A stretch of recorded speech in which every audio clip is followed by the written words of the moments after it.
Hello, everybody, and welcome to the Night Owl, a show that we do twice a week where we discuss all the latest in pop culture, news, TV and movie reviews, gaming news, and just the general conversations of the day. For those who don't know me, I'm Price of Reason, and with me, as always, is my co-host Professor R2. How's it going, Professor? Oh, it's going. It's going all right. Yes. Good to be here. Unfortunately, I spent the last couple of hours watching Ironheart, and oh, oh boy.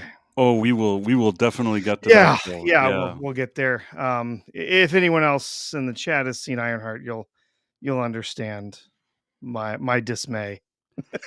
You know, on one hand, I understand your dismay and I share it, and we were exchanging some comments even before the stream. On the other hand, there's something a bit fascinating about it, and I'll tell you why when we talk. Sure, sure. Fascinating in kind of a bad type of way, but nevertheless fascinating, and we will certainly touch upon those things when we can. Oh, I will tell you that before we even get there, the most unbelievable thing about the whole show is that a hacker has nails that long and actually gets any typing done. That's just impossible. I'm sorry, can't doesn't happen. Can't happen. Yeah, that's one of the problems. There's other certainly a problem, I guess. That's the most unbelievable thing in the whole show, right there. Yeah. But yeah, Well, God, yeah. So speaking of many other things problems, happening. My God, last time we talked, we were talking about how sounded like maybe Trump was kind of sleeping on Iran and didn't know if he was going to do anything. Things have changed a bit since then. they Bryce. certainly have, and you know what? It's I was thinking about it over the past few days, and you know what? I feel comfortable with what we were saying just a Yeah. few days ago. And the reason I say this is that over the past maybe 10 days or whatever it's been, there have been so many meltdowns. I told you so much drama and drama farming and click rage and all this kind of stuff. Sometimes with these kind of pundits and and influencers with followers that have millions and millions of followers, just creating all this unnecessary, stupid, whiny, little childish drama. And I think that the way we approached it was rather measured. Mhm. Uh, I. I don't know if you recall, it was just a few days ago. There's so Yeah. much has happened since then. But I told you at the time when he said that he wanted 2 weeks, I said, you know what? I'm going to tell you that maybe there's more than meets the eye. Maybe he's saying that and there's other things going on. I said that my personal opinion is that 2 weeks in a situation like this is a long time. And I even said this, he would have to make a decision. He would have to either take some kind of action or step in and say, hey, I want a peace deal. And really, in a way, he kind of did both. Yeah. He did. And, Yep. this is something that all these kind of it ranges between like conspiracy weirdos to just people that are looking, to tap into people's fears and paranoia of conspiracies and things like that. So much nonsense was talked about. Now, I don't know what'll happen.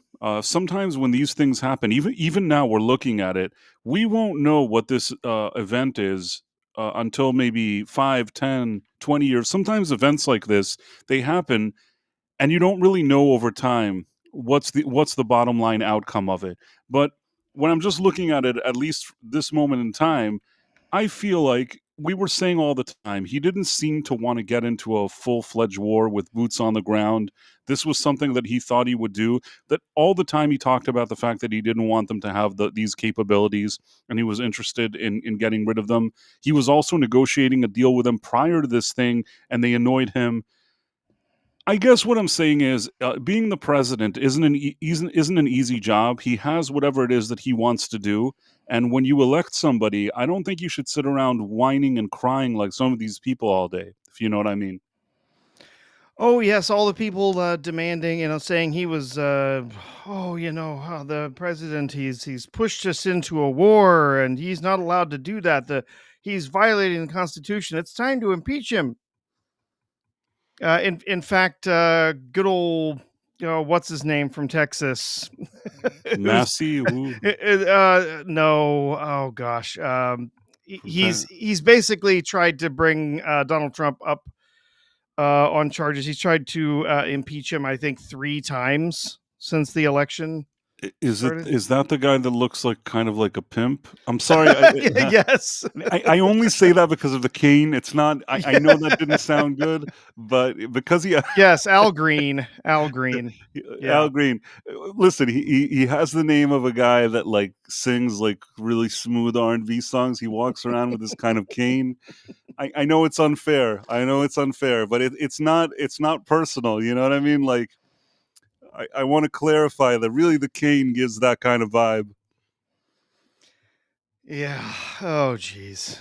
Yeah, Al Green. Yeah, I mean, it's he's just like I think once that again tries to bring articles of impeachment against the president, and once again shot down 100 some odd people in his party.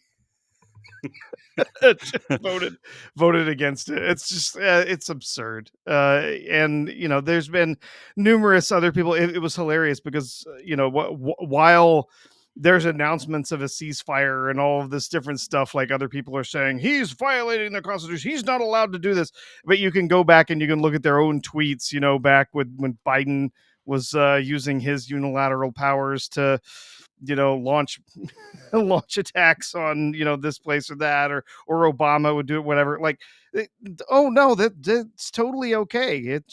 It's fine. That's they're given those powers as president, because sometimes there's things that you have to do and respond to that you can't wait on a declaration of war to happen. So, but then when Trump does it, it's oh, he's dragged us to war. It's time to impeach him, and it's like, no, what's I sorry, mean, but what's good for the goose is good for the gander. If he hasn't done anything that other presidents before him haven't done, absolutely not. and really in a situation like this, if you go and start talking to Congress for 5 years about it, you're totally losing the element of surprise here.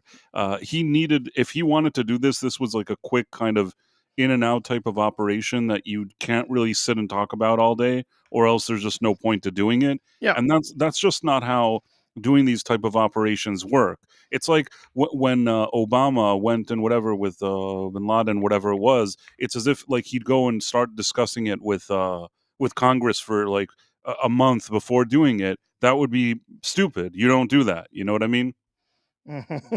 Yeah, yeah. There's it doesn't work that way. You're not gonna sit around and debate something like this in the Senate to decide whether or not someone's No, gonna be able to no. do this. It's not gonna work. So No, and I also it was so interesting to see some of these, and I don't love mentioning their names because I'm not one of those people that wants to like get in the mud with these some of these people that I consider either grifters or actors acting in bad faith or people that are paid by different other parties. None of those people are really my favorites, so I try to steer away from finger pointing. But some of them I see like, oh, Trump wants to get us into this. He wants the war. He wants the boots on the ground. Then he does the no. He wants to do this. They keep trying to pivot as to what he did wrong, and that actually goes the same with like CNN. First of all, CNN are like they first of all were doing these kind of stories that they're saying on their channel that. Iran doesn't even have any nuclear capabilities. They don't even have that. They're not doing that. There's nothing going on. Why does Trump want to do all of this? Then Trump does all of this. They say, oh, Trump didn't do a good job. Now, within a few months, they can resume their manufacturing of the weapons. It's like last week you said they didn't have any. You said that yeah, they weren't doing anything and they didn't have it. How are they now continuing to do to yeah, do it after yeah, bombed it?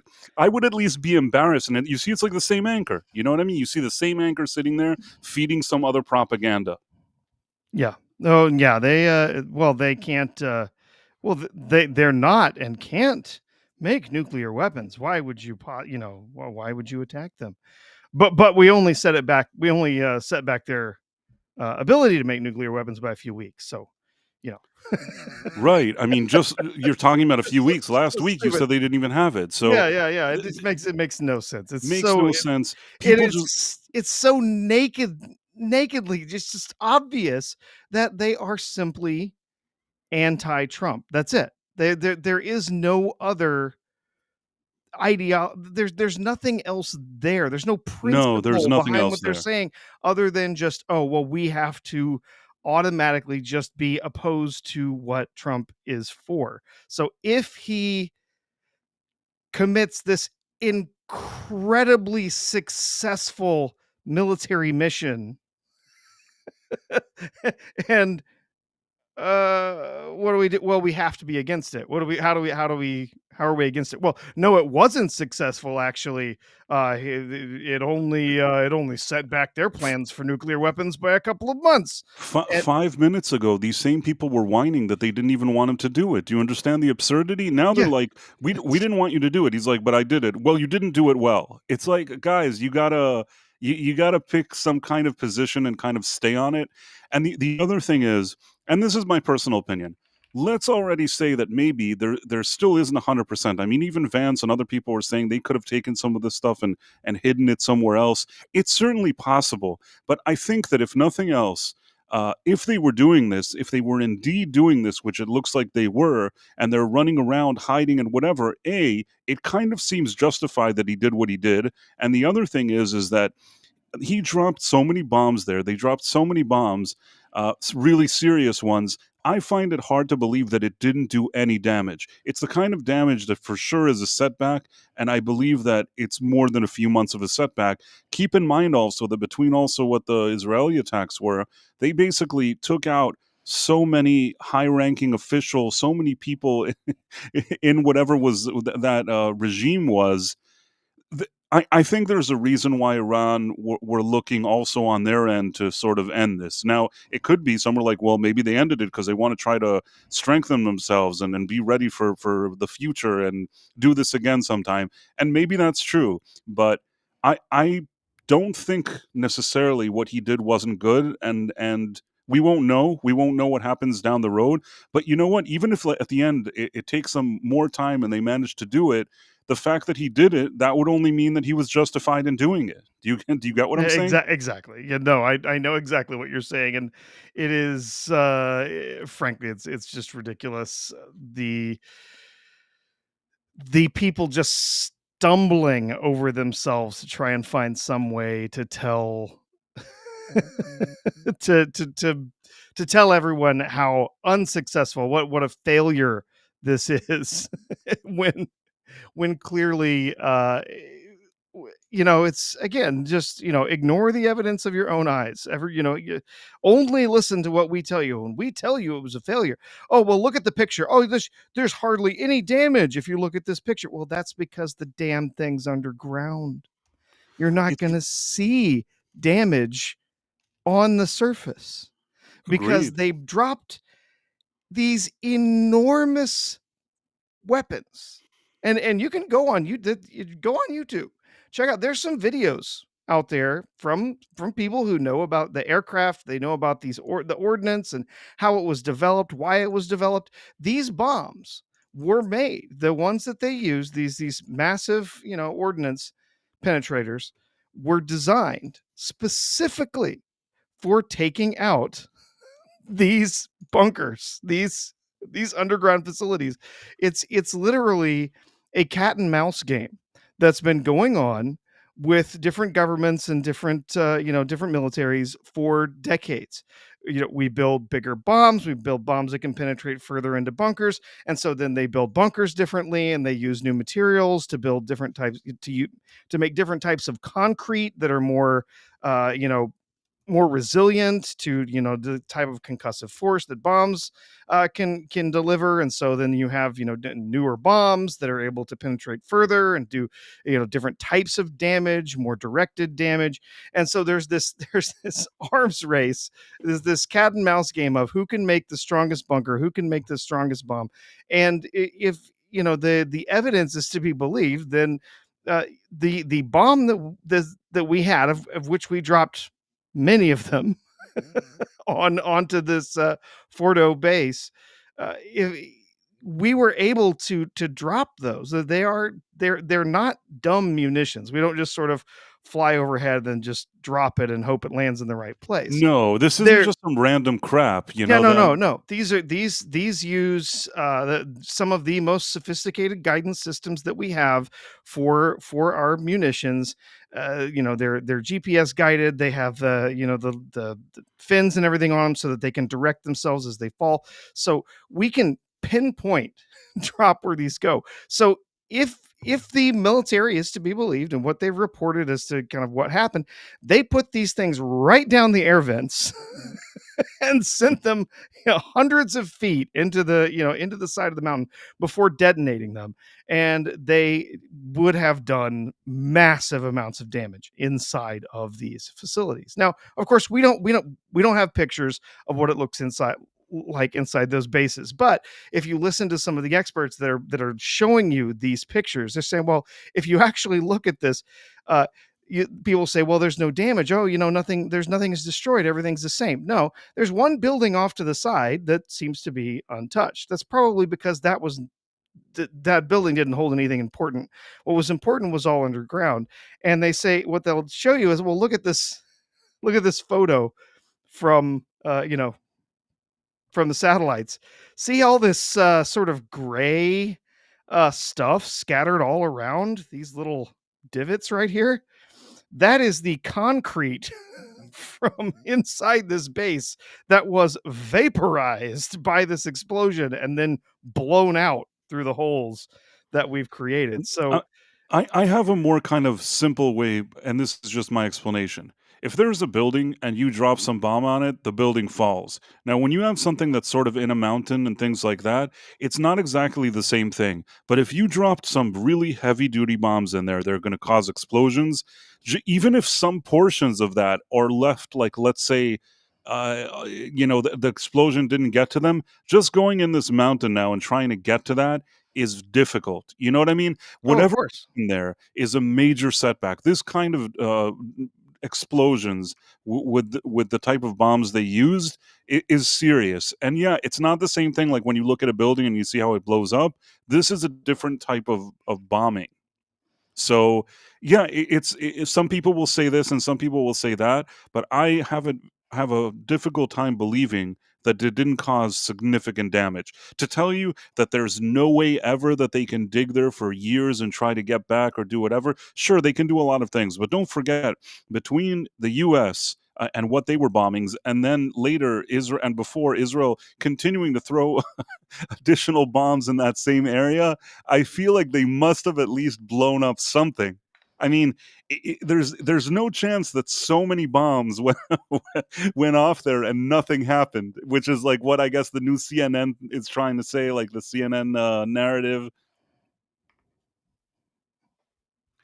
I have an Yep. Istophobos super Rumble rant here. Yeah, we got a couple of Rumble rants actually. Yeah, we Oh, also okay. got one So from yeah, Evo. let me find them all. So, in order to be anti-Trump, they have to support the cartels, rapists, and traffickers, and men and women's shelter. You're not making this easy for me, as the foes, shelters, Iran and nukes, raising the dead, and terrorists. Great platform. Yeah, I mean, it's also funny. You have all these people. They're like, no, we don't want a war. We don't want a war. Okay, there's going to be. I'm doing a ceasefire. No, why did you do this? When did you do that? Oh, you have to be impeached. It's just it's just a bunch of people having meltdowns. And it's one thing, all those kind of far left people, those kind of Ocasio Cortez and things like that, who are always kind of weird, those Elon Omar or whatever it is. I kind of expect that from them. But the fact that so many people that sort of built themselves as these like right wing pundits, and even in some cases, like people in the government or in Congress or whatever, that have really built themselves as that, trying to now flounder around and get all upset and pivot from one place to another and have all these meltdowns, I think it's very embarrassing. Yep. It's yeah.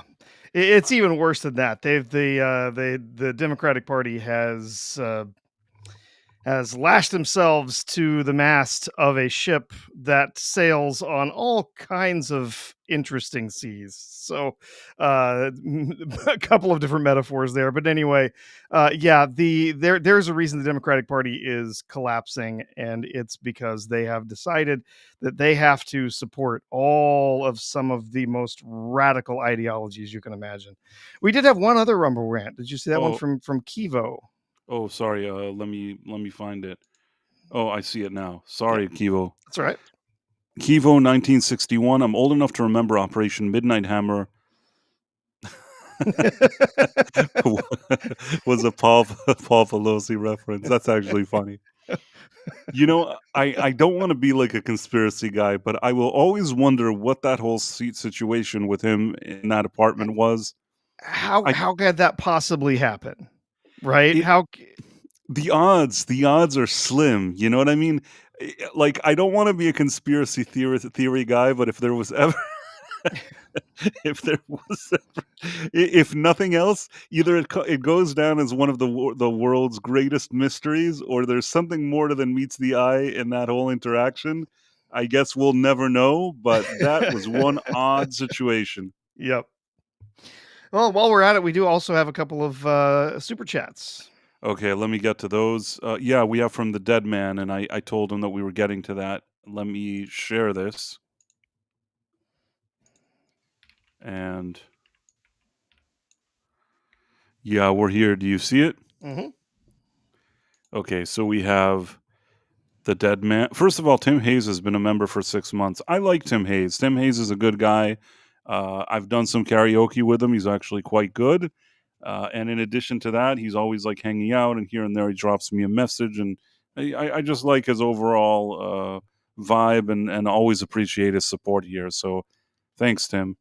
And the dead man, obviously, I really like the dead man and his support, which he does frequently, and really, really appreciate that, the dead man. So he has for $5. Who was the first person to take military action without congressional authority? Hint, Whiskey Rebellion. I think that was Washington. Yes, the Whiskey Rebellion happened during Washington, the very first president. They Yes. wanted to tax whiskey or something, and he sent Yes, the yes, there was government. a to help pay for some of the war debt. They were putting a tax on whiskey. There were some distillers who were very upset about it and attacked a U.S. Marshal, and Washington sent in the military to to put it down. Exactly. And then the dead man says, by the way, military strikes does not equal going to war. I agree with you.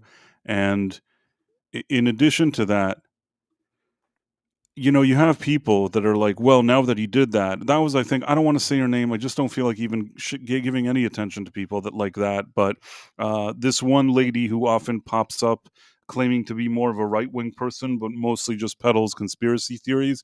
So she's like, oh no, now he's going to go and he's going to, Iran is going to make all their sleeper cells in the US do all these bad things. It's like, if they have all these sleeper cells walking around here, that's not good. You know what I mean? Like the way she said it, Hmm. it's almost like either she's encouraging it or who knows what. You know what I mean? Once you're starting to think that you're encouraging something like this, and you're like, also, it's like, oh, so these guys may have this type of weapon, but maybe they also have sleepers here in the US, so maybe we should just let them hang out. You know what I mean? All this logic, it's very kind of defeated attitude, which I don't really love.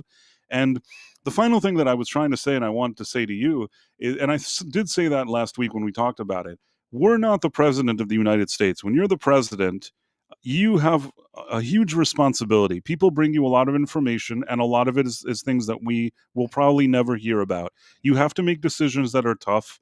And at the end of the day, he made the decisions that he thought were best. And as kind of a strange character as Trump can be sometimes, I don't think they were out of line with what he's said all along for years that he wanted to do. Yeah, yeah. I don't think anything. A lot of people, try to say that Trump is he's all over the place, right? He's not consistent in anything he does. I think a lot of times he is very consistent with a lot of the values he's held for a very long time. And one thing I know with certainty has been something that he has been very clear about for a very long time is he's not interested in war. He does not want us in war. He does not think that war is beneficial for anyone. He doesn't think it's beneficial for us to be at war as a country. He doesn't want to see soldiers putting their lives at risk unless there is a reason, for actually protecting the lives, protecting the country, from some very dangerous threat. And I think that this is exactly this type of attack that was done, this bombing that was done exactly as I would see him doing something, right? It's like we're sending in absolutely the minimal amount of force necessary to do the job, right? And it costs money. It definitely costs money. The planes cost money, the bombs, those cost money, but it didn't cost lives, right? He wasn't putting massive amounts of soldiers in in danger, sending them in, on the ground, anything like that, right? We sent in a bunch of missiles. We dropped some bombs. We were very sneaky about the way that we did it. For sure. Quite literally, they didn't know that we were coming. They didn't know that our bombers were overhead until the bombs had already exploded. It was done, in the best way possible. It was, and was extremely successful. Now, the after action report, I don't know. There's been supposedly leaks that say, oh, they only set back the development of their weapons by a couple of months or whatever. And then there's been quite a few people who have decried that particular assessment, saying that's not the truth, that's BS. And that these intelligence leaks, first of all, if it is an intelligence leak, it's got to be shut down. Nobody should be leaking anything like that.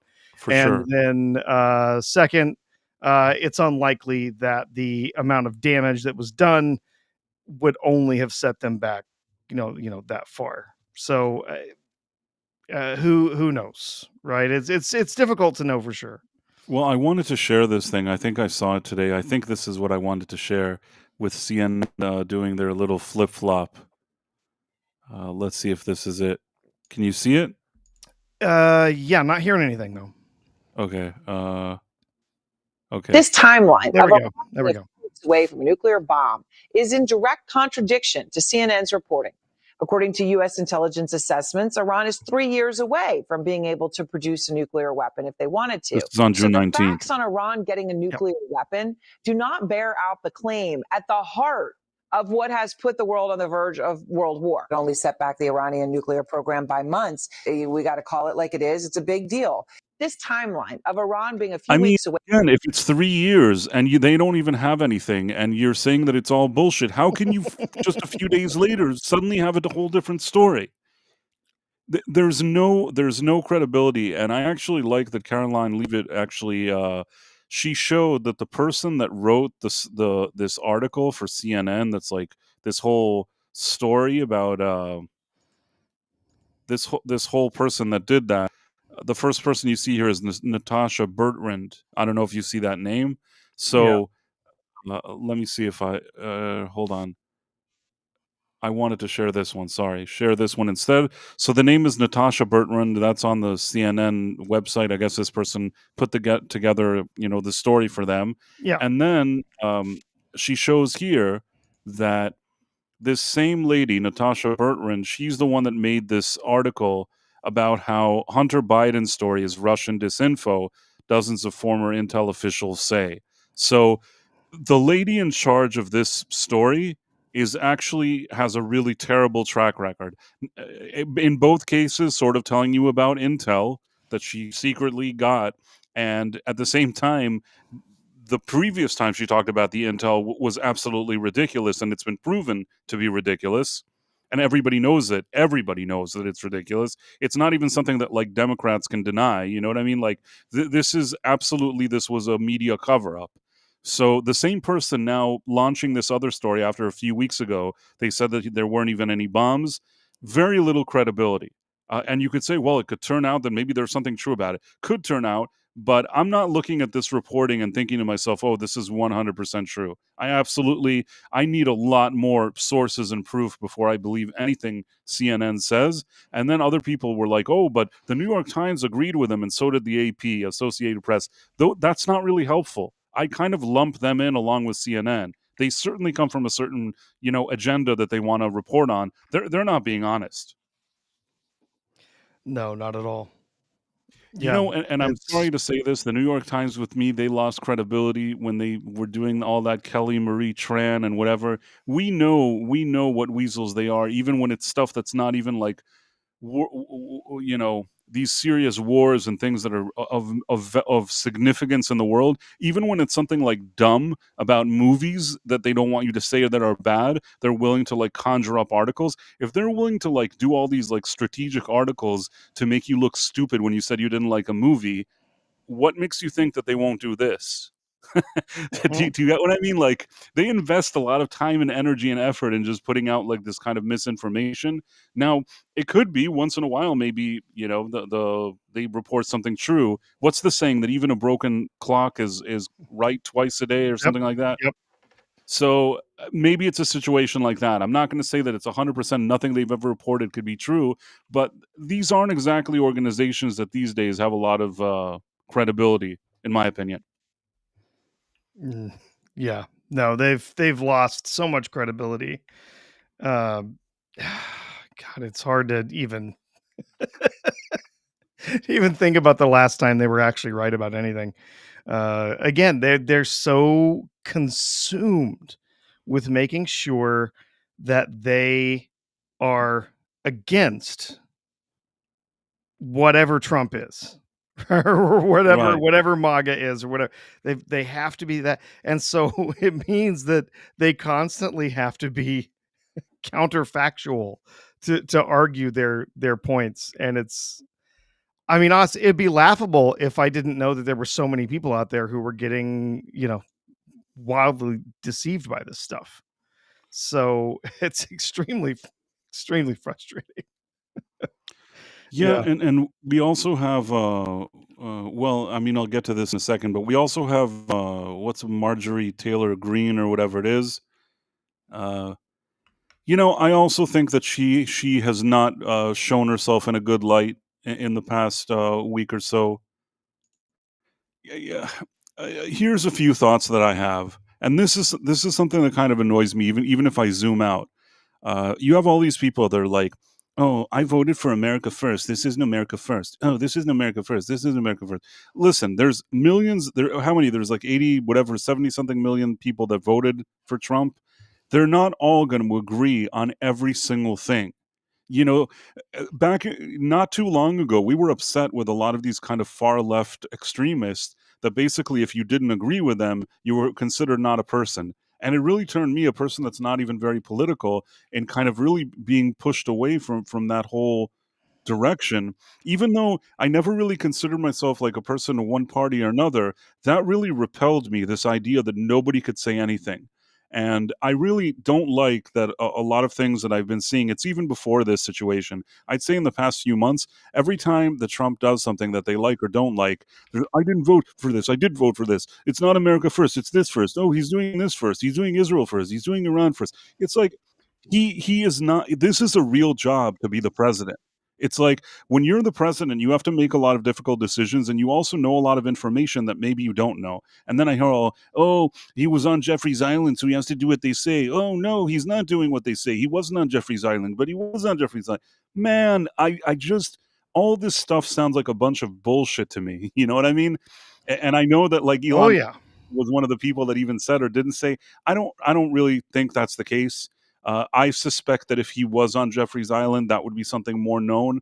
I actually don't think that's the case, but regardless, all of these stupid things that I keep hearing, either blaming it on this person and this group, on this thing, on that, on this country, on that country, it's all just nonsense at the end. And really, a person that gets elected can't do 100% of the things that you like. There will be things that maybe somebody will do, and I'll be like, I don't really like that. And sometimes maybe somebody will say, well, I kind of like that. At the end of the day, when you have elections, sorry, I'm kind of going off here. When you have elections, you have to choose. Usually, they tell you the guy that's like the lesser evil or the one that you think will be less bad than the other person.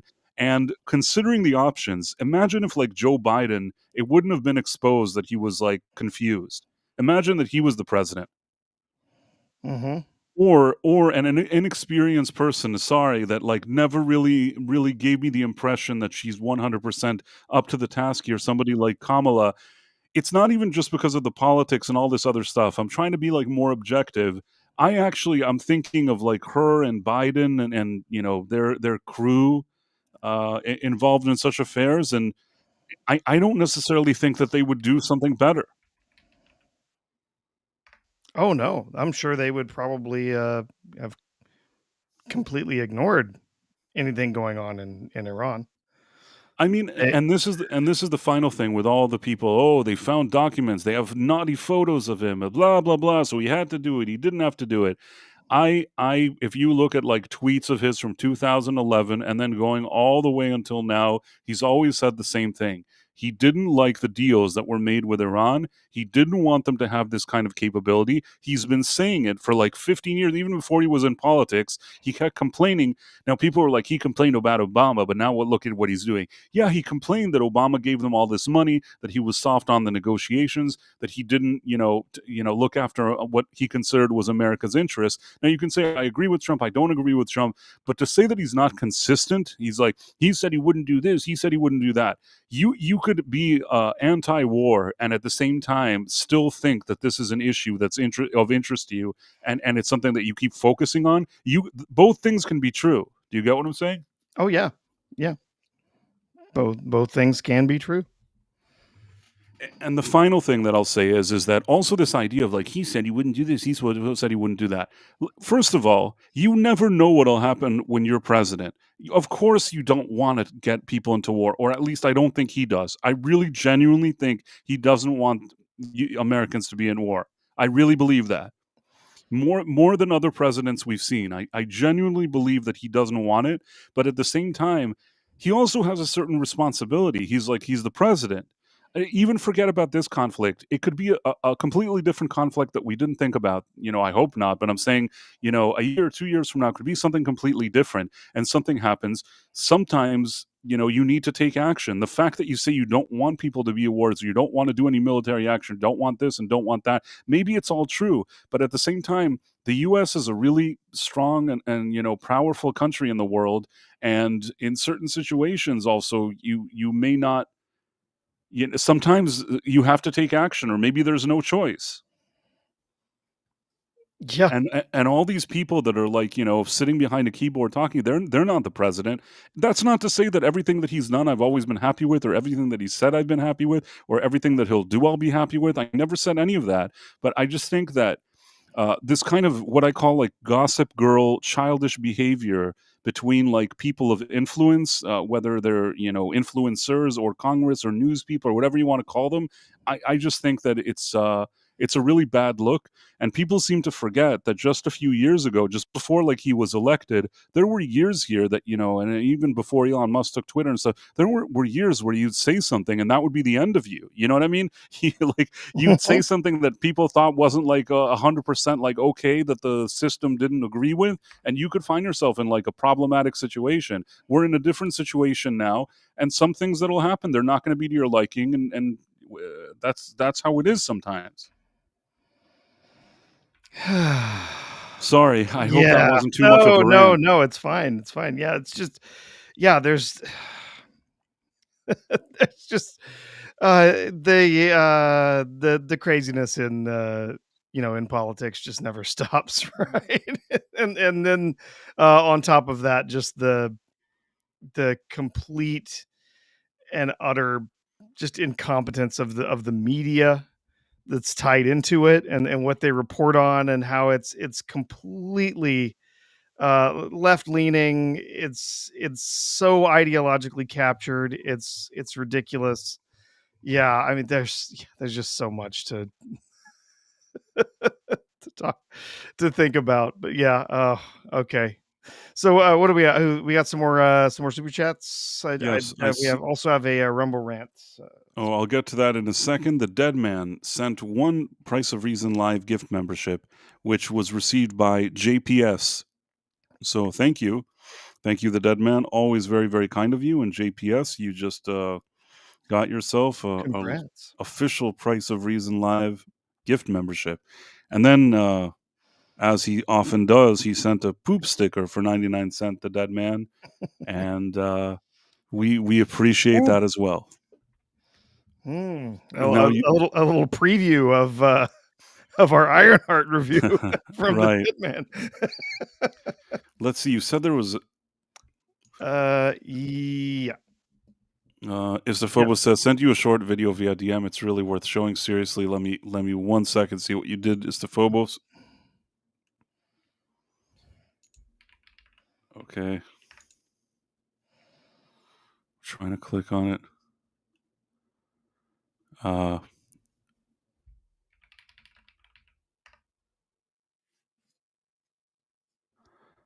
Okay. Nope. Here, this is it. He says this is good. Let's see. Istophobos, we're gonna check this out. And now. Oh, this. Okay, yeah. This is someone summarizing everything that happened with the attack on Iran. All right, I did a serious video about what's going on in Iran, but now I'm finna break it down in a nutshell of what happened. All right, okay, so from the beginning, well, somewhere from the beginning. All right, Netanyahu, I call him Yahoo. That's the man over there in Israel, right? He kept saying, hey, Iran got nukes, and I'm going to go and hit their ass up because they got nukes, and they keep saying they're going to wipe us off the map, so I'm going to just hit his ass first. Donald Trump said, okay, let me tell you what's going to happen. All right, I'm going to send my folks over there. I'm going to send Tulsi Gabbard over there, and she going to see if they got nukes. So she went over there with her intelligence team in March, and she said, hey, it looked like they ain't got no nukes. And Trump said, all right, cool, that's fine. They ain't got no nukes. He done went and told Yahoo, listen. She done went over there and checked. Rock and roller Ayatollah ain't got no nukes. She done went and checked. So I'm gonna need for y'all to chill out. And like my plan was, is peace, and we all finna make some bread. Well, Yahoo just wasn't satisfied with that shit because he war hungry. Looked like he want to stay in power forever, and as long as they at war, he gonna keep his seat. So he was like, nah, I know they got some nukes, and I'm finna go over there and strike their ass. Donald Trump was like, hey, player, don't do that. We want peace. Well, Ayatollah Khomeini said, rock and roller Ayatollah, he said, death to America. Trump said, look, I already told you I ain't in that shit. I'm not sending Israel no money. I'm not sending them no weapons. I'm just not in that shit. Leave America out of this. We ain't fucking with nobody. We want peace over here, right? All right, they get into it. Israel go and bomb their ass, and I'm talking about bomb their ass, right? So rock and roll Ayatollah was like, oh shit, oh this how we playing? All right, everybody finna feel it. Donald Trump said, hey, who the fuck is everybody? I just told you, America's not in it. We don't want nothing to do with this, player. I don't know how many times I got to tell you, we want peace. We really want y'all to shake hands, but since y'all on that gangster shit, we just gonna bow out gracefully. They said that shit again, death to America. Everybody gonna feel it, sending out all them threats. So DJT ain't finna take that shit laying down because he always been a G. Uppercase G. So Trump was like, all right, bet. I'm gonna see what's gonna happen in 2 weeks, and then in 2 weeks, if we ain't broke a peace, then we gonna figure something out. Well, behind the scenes, DJT was like, well, I done found out you got 3 sites where you could have been making nukes. And so since you still talking big shit, big game player, I'm finna send some shit over there, and we just gonna get rid of that shit where you could have been making nukes, all right? Boom. So he go and send 3 strikes. He just obliterated 3 nuclear sites over there in Iran. And when I say nuclear sites, I'm talking about where they could have been making bombs underground, right? So what they dropped could go through, like, I think 20 feet of concrete, you know, like the big shits, right? So they just went over there and they obliterated 3 nuclear sites. So Trump basically, from what I can see, is saying, all right, what you thought they had, I done went and took that shit away. Now you ain't got no reason to keep going over there and fucking with them. I told you I wasn't finna get rid of their supreme leader, rock and roller Ayatollah. He's still over there. And as for you, rock and roller Ayatollah, keep our name out your motherfucking mouth like I told you from the beginning. That's it in a nutshell. Now we're gonna see how this shit go. North Korea pipe down, China pipe down. Cause again, we ain't scared of shit now, but we do want peace. Now let's get together, stop all this beef so we can make some bread. That's it in a nutshell. Well, so certainly an interesting perspective. Yeah, honestly, I got pretty much all of it right. Yeah. Right. Surprisingly, it was actually, yeah, there was a lot accurate about it. Very accurate assessment of the situation. Yes. Yeah. So that was funny. Oh, Thank you, Mr. Photo. I call him Yahoo. Yeah, I like that she's the Yahoo and DJT. I don't know. It's funny. Definitely, this lady is funny. I mean, I don't know. I think she knows she's Yeah. funny. She must know that Oh she's yeah, amusing. Oh yeah. She's good. She's good. Yeah. Elizabeth Quinn says she has a surprisingly good grasp of the situation. Yeah, she explains it in her own kind of way, but it was a lot more grounded and down to earth than some of these other explanations I've seen from people. DJT, he always been a G. Okay. Mary White, this is the most comprehensive take on the situation I've seen. It really is. It very much is. I saw that video the other day. It's absolutely great. Right. No, it's good. It's good. It's better than CNN. You know what? She gave a better analysis than CNN. I'll give her that. And the New York Times. I'm trying to see. Oh, and then there was this thing this morning. So this was another. Let's see. Let's see if I can find this video, which was the rounds today. Okay, it's this one.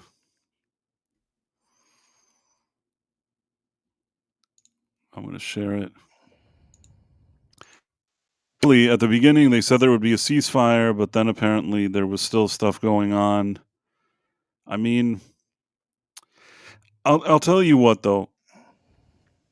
I think this. I'm going to say something that may I don't know if people will agree with or not, but I think that Trump, when he quickly did that post that there's a ceasefire, he kind of some of his language left an opening. Because he was saying something like, well, they can just wrap up what they're doing until this hour. What they were doing was they were at war. You know what I mean? Yeah. To say like there's going to be a ceasefire for now, like you can continue to do what you're doing. I don't know how he worded it. He probably could have worded it better. I mean, Trump has a kind of a strange way of speaking sometimes. In his mind, he probably thought to himself, well, let's just wind things down here and just go to this ceasefire. But I'm not sure that the parties involved really understood it. I will also say that, and this is often in kind of Middle East stuff like this, especially with these kind of radical groups with these kind of missiles and things like that. Very often they try to test the boundaries of how far they can still send the missile close to the ceasefire. They also, immediately when it ends, they send a few more. And this isn't something that hasn't happened before. This is sometimes customary in type of these things, kind of feeling like, oh, we got the last word. Even if like the war didn't even go well for them, they really want to feel like they got like this last war. Perhaps, according to, I guess, what he was saying here, he thought that rather than winding down, Israel was actually throwing a lot of stuff on them. That may be true, but I technically think that it was more Iran that actually violated the timetables given. But it is what it is. Yeah. And in any case, he woke up in the morning and you could tell that he was really, really adamant that this ceasefire has to take effect. And this is what he said. So long and so hard that they that have been fighting so long and so hard that they don't know what the fuck they're doing. Do you understand that? There was the longer video that I'd let's see. This is the sides accuse each other for violating the ceasefire. So I think they both violated it. I don't think I'm not sure they did it intentionally. They couldn't rein people back. I don't like the fact that Israel went out this morning at all, and I'm going to see if I can stop it. So as soon as I get away from you, I'm going to see if I can stop it. Okay? The sides accuse each other. There was something else that he said, but maybe it's this one. No, this I think we saw. Agree with what I was saying, that I think that maybe his original timetables. Yeah. But I think this is the full clip. Is that Iran is still committed to peace? Yeah, I do. They violated it, but Israel violated it too. Are you questioning if Israel is committed? Israel, as soon as we made the deal, they came out and they dropped a load of bombs, the likes of which I'd never seen before. The biggest load that we've seen. I'm not happy with Israel. You know, when I say, okay, now you have 12 hours, you don't go out in the first hour and just drop everything you have on them. So I'm not happy with them. I'm not happy with Iran either.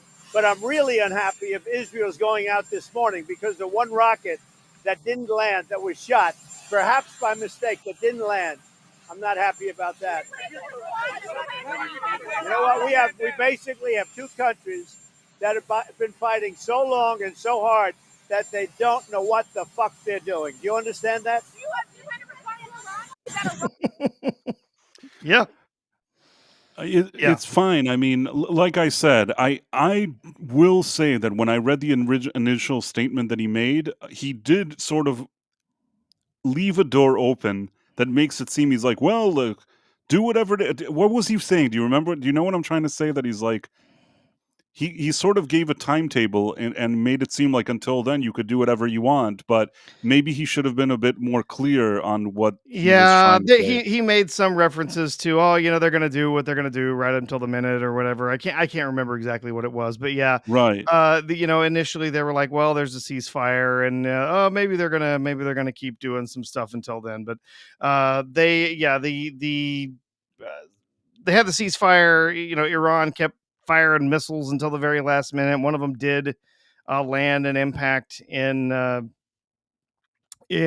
city in southern Israel, and then they were like, "Oh no, see, they violated it, so we're gonna do stuff too." And then eventually, you know, Trump kind of called them back, called them on the carpet.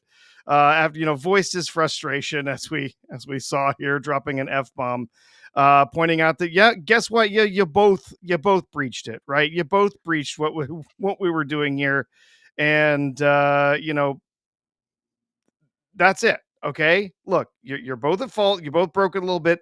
Let's now cut it the hell out. and actually be serious about a ceasefire for a little bit here while we start some negotiations, start talking, right? And I think he was particularly upset. I think he expected Iran to be a temperamental child, because that's what they do, right? They got to save face, so they got to try and, Right. oh well, the ceasefire ends at 4 a.m. or whatever, so we're gonna keep firing missiles until 3:39 a.m. and then if they land after that, well, that's not our problem, you know. And Right. so he expected that. It was then that Israel responded afterwards, I think, that pissed him off. That really set I him off, 'cause understand. Listen, listen. yeah. He wants people to recognize that he did this thing. He's not interested in you know. He really was adamant about the ceasefire. I guess I can sort of understand it from his perspective. Marla Shernoff was saying cursing not very nice, President. Well, he is who he is. He says what he says, Yeah. and you know what? The media didn't even make a thing of it today. He just said what he said, and Yeah. nobody. Out of all the things they were complaining about, I don't really notice that anybody complained about that. Yeah, I same. I would much prefer that our politicians, especially the president, were refraining from colorful metaphors, from using swears and stuff. I think they inflame the situation. I don't think that they help.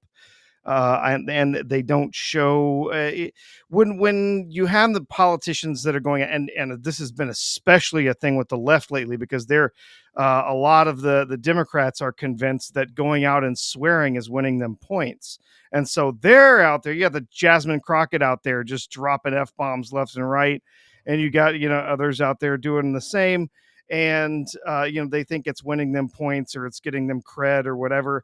But when you're out there swearing, when you're out there using curse words, and I'm not going to say that everyone that uses curse words is, a terrible person or whatever. That's not what I'm saying.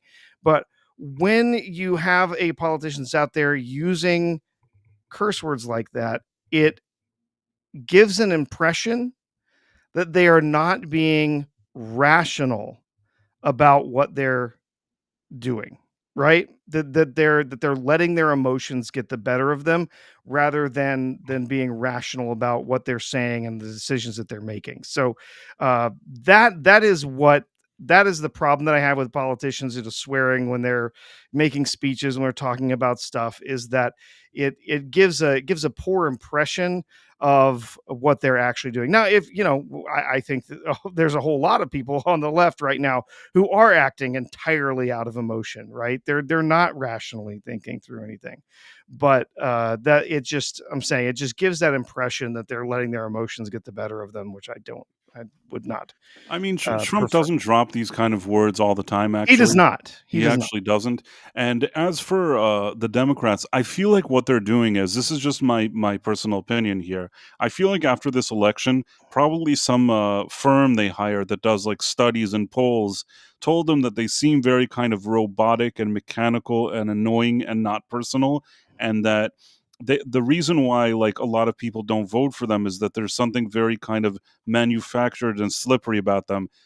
Think of like a Gavin Newsom or something. And I think that whatever focus groups this are, whatever company it is that did this polling or this market research or whatever it is, told them try to seem like you're more like average Joe type of people. Drop a curse word here and there. Show that you're kind of like you mean business. You're kind of down to earth. And really, when Yep. I see them doing it in a lot of cases, it looks kind of cringe. Jasmine Crockett is absolutely somebody. This is my opinion about her. Somebody said in the Democratic Party, like, "Hey, there were actually black people that voted for Trump. Like, he increased that share this time around, which like they would consider that unheard of. That for them that they didn't get like all of the black people to vote for them is, I guess, something that bothers them. And I think that like Jasmine Crockett and her kind of you know sort of I don't even know how she talks in real life as much as I think she's trying to create this persona of like this, you know, urban youth or whatever she's trying to go for, and they're hoping that that'll cater to a certain type of crowd, a certain demographic, a certain age, a certain something. I don't know if it will. I anytime that I've seen her, she looks like really cringe to me. Like I don't know what to tell you, but you never know. You never know what'll influence people. I never underestimate like young people that have grown up with like a tablet stuck to their face. I'll never underestimate people. You never know, because you understand what I'm trying to say. Yeah. Yeah. I guess what I'm saying is I don't underestimate her, even though I think that whatever she's saying is ridiculous and it doesn't speak to me. Same with like Ocasio Cortez, but there's no shortage of weirdos out there that may listen to that and be like, "Wow, like she really sees me."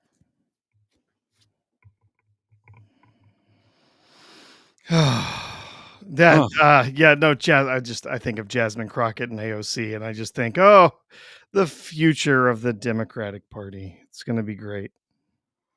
Yeah, I mean, Trump was talking about AOC today. Did you see that? Oh, did Trump talking about AOC? No. Yeah, did you see something he tweeted? I hope he was dropping some F bombs when he talked about her. I don't think she was, but let me see for a second.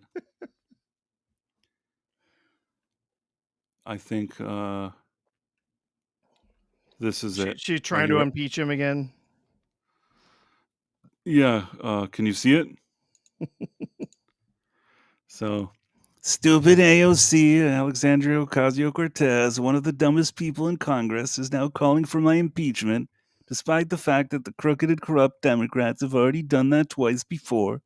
The reason for her rantings is all of the victories that the USA has had under the Trump administration. It's too The much Demo- too much winning. Too That's much the winning. problem. The Democrats aren't used to winning, and she can't stand the concept of our country being successful again. When we examine her test scores, we will find out she was not qualified for office. he's, he's, if nothing else, he's funny. Nevertheless, far more qualified than Crockett, who is a seriously low IQ individual, or Elon Omar, who does nothing but complain about our country, yet the failed country that she comes from doesn't have a government, is drenched in crime and poverty, and is rated one of the worst in the world, even if it's rated if it's even rated at all. Yeah, but he doesn't stop there. He's like, out there, the mouse tells us how to run the United States of America. We're just now coming back from the radical left experiment with Sleepy Joe Kamala and the auto pen in charge. And the funny thing is that I actually think that he is the one in charge of these. You know, maybe he has somebody next to him, like writing what he says and sending it. But I feel like he is the person saying this. Mm-hmm. Yeah. Like sometimes you have a person that has like 70 like consultants writing their tweets and running their social media. Like Joe Biden, I doubt he ever tweeted anything for real. I think that most of what we saw there was somebody else doing it. I don't think he ever logged into his Twitter account. With Trump, I actually think he's sitting there. Even if it's somebody else, let's say, entering it. In some cases, I know that in the past it's been him himself. But let's say even if it's not him, he's sitting there with somebody and telling them what to write. It's not like this is very much him. Do you get what I'm saying? Mm-hmm. Because this usually his tweets seem really unfiltered. They don't seem like something that went through like a polish, if you know what I mean.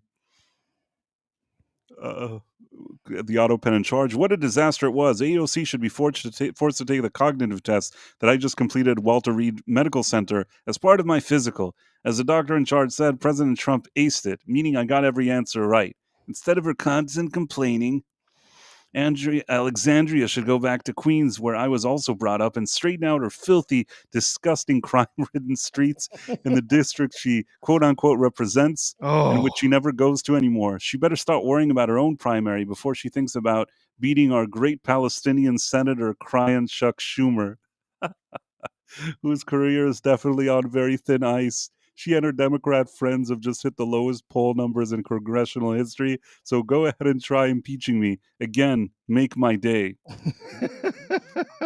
He just goes off. He doesn't even care at this point, you know?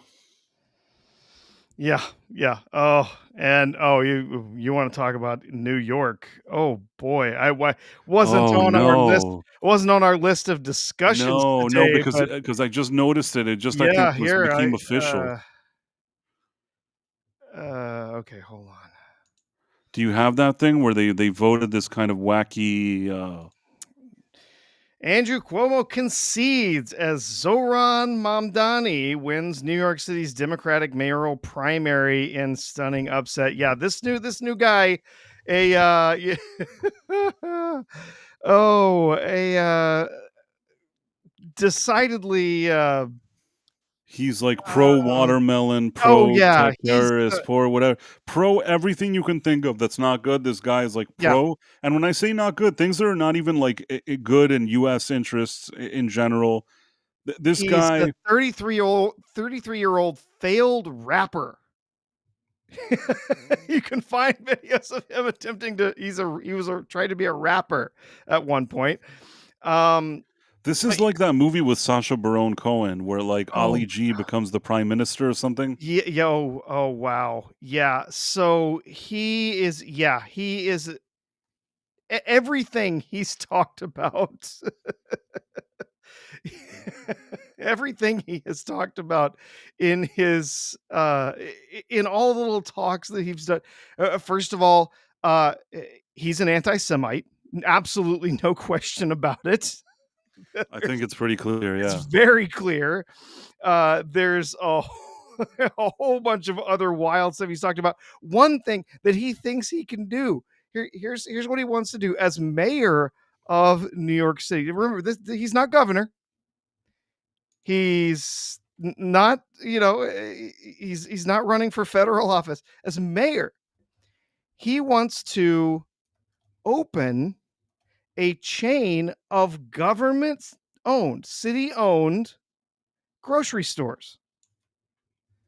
And then these grocery stores will not pay taxes. They won't pay any rent for the buildings. They won't. They'll do all of this stuff, and so then, of course, they'll be able to sell goods way cheaper than anybody else because he says that all the grocery stores are price gouging. I wanted to Okay. ask you how many votes do you think he got? Well, let's see. Oh wait, I see it. Yeah, the He first round of ranked choice voting and the contest, Mamdani was at 43 to 53, with Cuomo's 36.3. So Mamdani carried roughly 424,000 votes to Cuomo's 354. So ranked choice voting, of course, that's some areas have that. That's where you essentially you cast your vote and you say, here's my choices, 1, 2, 3, 4, 5, whatever. And so you could technically vote for both Mamdani and Cuomo, but if you put Mamdani as 1 and Cuomo as 2, then it depends on who gets the most higher votes. I'm pretty shocked that this Mamdani guy managed to get this. I don't know. I don't know what to tell you. There's a lot of reasons why this would surprise me, but you know what? The people that voted for Cuomo and maybe some of these other people, I'm not sure that they all would vote for Mamdani.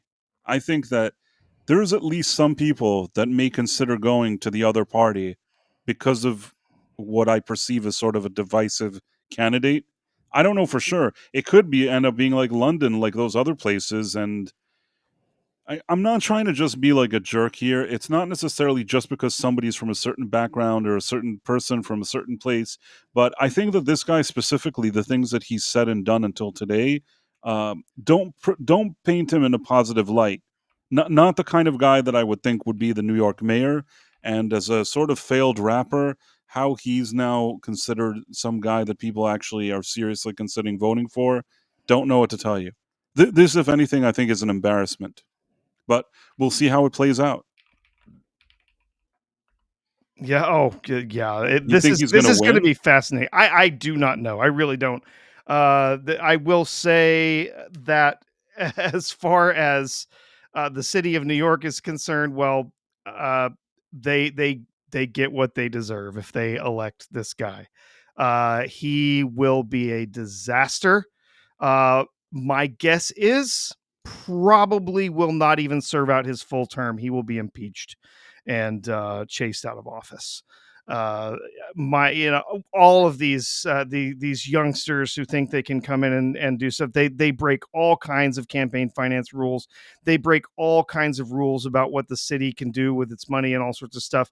The very idea that he thinks that they could come in and create that the city could come in and create its own chain of grocery stores, and it's not going to end up in bread lines and stuff. It's insane.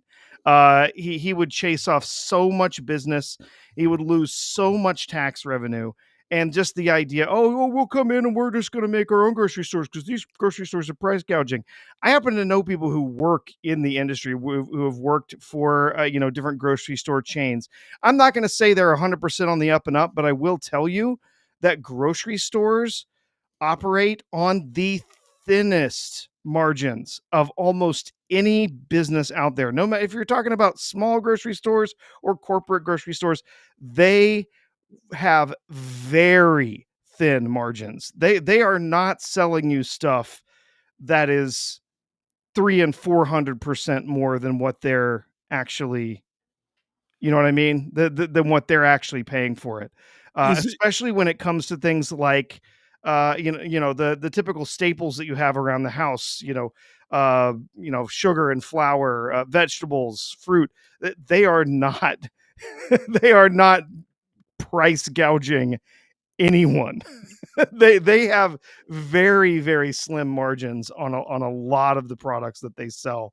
And so this is just the idea that, oh no, we're going to come in as a city and we're now going no? to Yeah, this take over sounds this business. It's communism. It is straight up that's communism. exactly what I was going to say. That it sounds very commie. But sorry, go on. Oh no, he's behind a whole bunch of those ideas. He thinks those are great.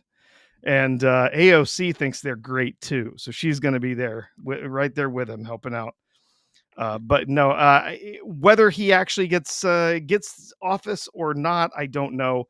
But I will say him being the Democratic candidate does most certainly give the Republican candidate for the for the mayor a much needed boost, because I think there's a lot of people who are going to hear more from this guy and decide that they want nothing to do with him. Can Andrew Cuomo run as an independent? I'm wondering. I'm certain he could if he wanted to.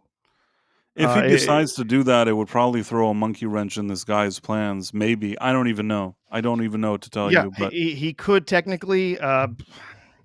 Some people are still very supportive of him. Others not so much. There's a lot of stuff that he did during during the coof during COVID that pissed off a lot of people, and yeah, yeah. so he's He uh, had that whole he was kind of patting himself on the back too much. He's writing books. He's enjoying being this kind of celebrity. Meanwhile, there was a lot of stuff with like nursing homes and things. Now, I may say something that to some will sound unpopular. I hear a lot of people over the years they criticize. I hear people, whether it's Republican, like people criticizing Republican people or Democrats or whoever it is. Oh, this wasn't handled well. That wasn't handled well. This wasn't a good decision. That wasn't a good decision. When this coup thing was happening, I think that it wasn't an easy thing to fully get a grasp around for everybody.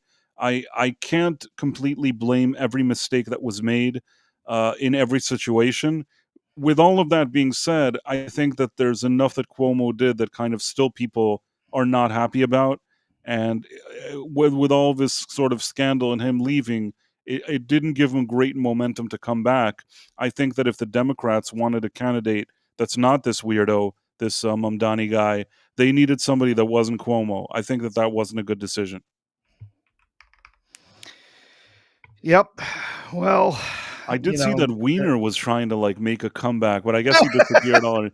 He is such a weirdo. Why he's would he a freak, man. why would he think that he could make a comeback? I do not know why he would do that. Oh, looks like we're getting a raid from Nerd Wars. Hey there. Oh, hey guys. Nice to see you. Thanks for stopping by. Did we get a raid from them? Yes, Nerd Wars and their viewers just joined. So, yeah. Awesome. Nerd Wars is a great guy. Erwin, he's a good guy, and I hang out on his stream sometimes on Thursdays, and I like what he does on his channel. And if you guys aren't familiar with it, you should check it out. It's great. And then I think there's another super chat, or yeah, I think there's a couple of super chats. Hey Zax, how's it going? I haven't seen Zax in a while. But thank you for the Nerd Awards raid. I genuinely appreciate it. Obviously, let me try to find the super chat so I don't lose them. So we got the dead man who wrote, "The poop emojis are out of love." Oh, I know they are, and I appreciate them. I have no issues with your poop emoji stickers. No, we love the poops. We love them. We love them. Good point at Yiddish. Here's to the Beefaroni Fund. Beefaroni Fund, because Nick is a huge fan of Beefaroni. That would be 32 Flavors of Nick Weiser. Huge Beefaroni fan. If you ever see this man in real life, you got to give him a good old can of Beefaroni. They were saying that they weren't very impressed by your Trump voice, so you needed to use your Nick voice instead. They said I was kind of doing listen, if it's a few words I could probably do it, like it's you, just the best thing that ever happened, like you could kind of do that for a few, but a whole like thing that was this long ass thing that he was tearing into AOC, it would have been just already annoying if I did that voice for the whole thing. And Istophobos has a rumble rant here. New York uses preferential balloting. It's late, sorry. Yeah. For its mayoral race, aka ranked choice voting, so the primaries are not as relevant as in other cases. It's how Adams won. The compromise candidate. I see. Mm-hmm. It's all possible, but man, that Mamdani guy, that guy is going to be trouble, and I hope that they don't elect him. Who's the Republican candidate? Do we even know? Don't know yet. B-Man, please sub and like the stream. I don't know if the Republicans have already had their primary, but whoever is smart now, if you could bring sort of a guy that even if he's right, but he's more like a little bit more moderate or whatever it is, they probably have a chance of taking it. Like if they bring like the MAGA candidate to New York, I don't know how that's going to play out. But if it's somebody that's like a little more towards the center or a little more middle of the roadish, I think it probably would help them. Appears that the candidate would be Curtis Sliwa. I don't even know who that The is. Republican nominee for 2025 New York City mayoral election. Sliwa, founder of Guardian Angels and the Republican nominee for mayor in 2021, is running unopposed for the nomination in 2025. So they did not hold a primary. So he was the only candidate who declared. So there is no Republican primary. So I Curtis should have run. Sliwa. Yeah. Oh, yeah, sure. I should have run for mayor. So Hey. Sliwa will face Democratic nominees Zoran Mamdani and independent incumbent Eric Adams and any other candidates that are properly, vetted or whatever. They fill out all their paperwork. Sometimes there's like 15 candidates because all they have to do is get their paperwork and enough signatures, right? And so there's like these wild, ridiculous candidates. They all get like 15 votes apiece. I couldn't run in New York, but I almost wish I could. Like, Yeah. I would want to run now, just because I'm concerned. I don't even live there, and it kind of just annoys me. I'm sure. Oh man, I would be a good mayor. I think that if there was a town and they elected me mayor, I think they'd be pretty pleased with what they got. Maybe I've been doing this all wrong, Professor. Maybe instead of live streams, it should have been politics for prize. Politics. I should totally run for office. I think I would surprise people. But politics is a dirty game, I don't really know. I don't love it. That's probably the reason why I've kind of steered away from it. It's just like endless backstabbing all over the place. You really have to be into that. Some people, they're into that thing where everybody backstabs each other, and then you cut a deal with this person, you cut a deal with that person. One day this guy's your enemy, then the next day he's your best friend. Now you're agreeing with this, you're disagreeing on that. It's too much kind of, it's too draining, in my opinion. I'm more the type of guy that just wants to go and get things done. And having to put up with a bunch of bullshit seems like too much for me. What do you think, Professor? Would you go be a candidate? Oh, good grief. Yeah, that would all depend. I don't know that I would ever run for a higher office. Maybe something locally, but I don't know. No, yes, it just depends. Yeah, sometimes those opportunities present themselves. Other times they don't. Not definitely not on top of my bucket list. Let's put it that way. Caleb Levine said nobody beats Lord Buckethead that ran for some position in England. Yeah, that was pretty funny. Mary White says, Price of Reason Live, you're too nice to be a politician. I appreciate that. That seems cool. And Dude Rosef with his cheers seems interested. Pyromancer says, only if we actually saw you and got speeches from the puppet. Hey, that could be worked out. Yeah, I mean, probably do that. Or I'll be myself. Adams was everyone's third choice, but the party candidates were so polarizing, he ended up getting the most points. Yeah. Yeah. What happened to him this time? Is he not even in the primaries? What's who? It wasn't Adams up for theoretical re-election, or they're not. He's running. Adams is running as a third party candidate. Ah, interesting. Yeah. They just didn't want him anymore. Or he broke off from them because they wanted to get rid of him, and he didn't agree with them. And I think it was mostly that they did not want to run him as a candidate. They weren't going to, support him, and so he just decided to do his own thing.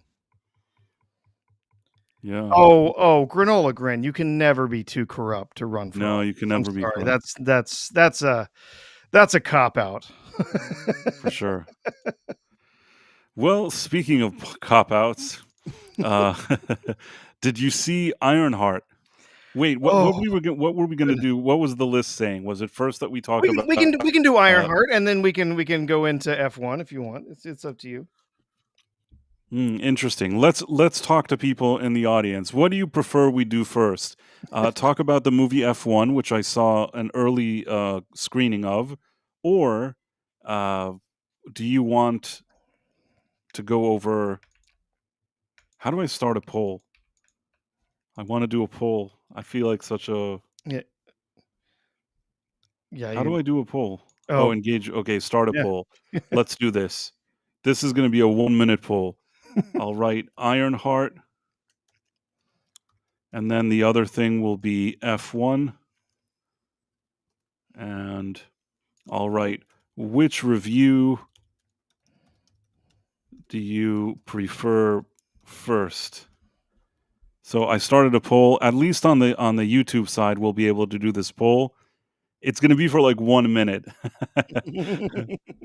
You guys vote for whatever you want, and Rumble, you could just write if you prefer F1 or Ironheart, and we'll count them just manually. I see that Elizabeth Quince already said F1, so Rumble is already leaning towards F1.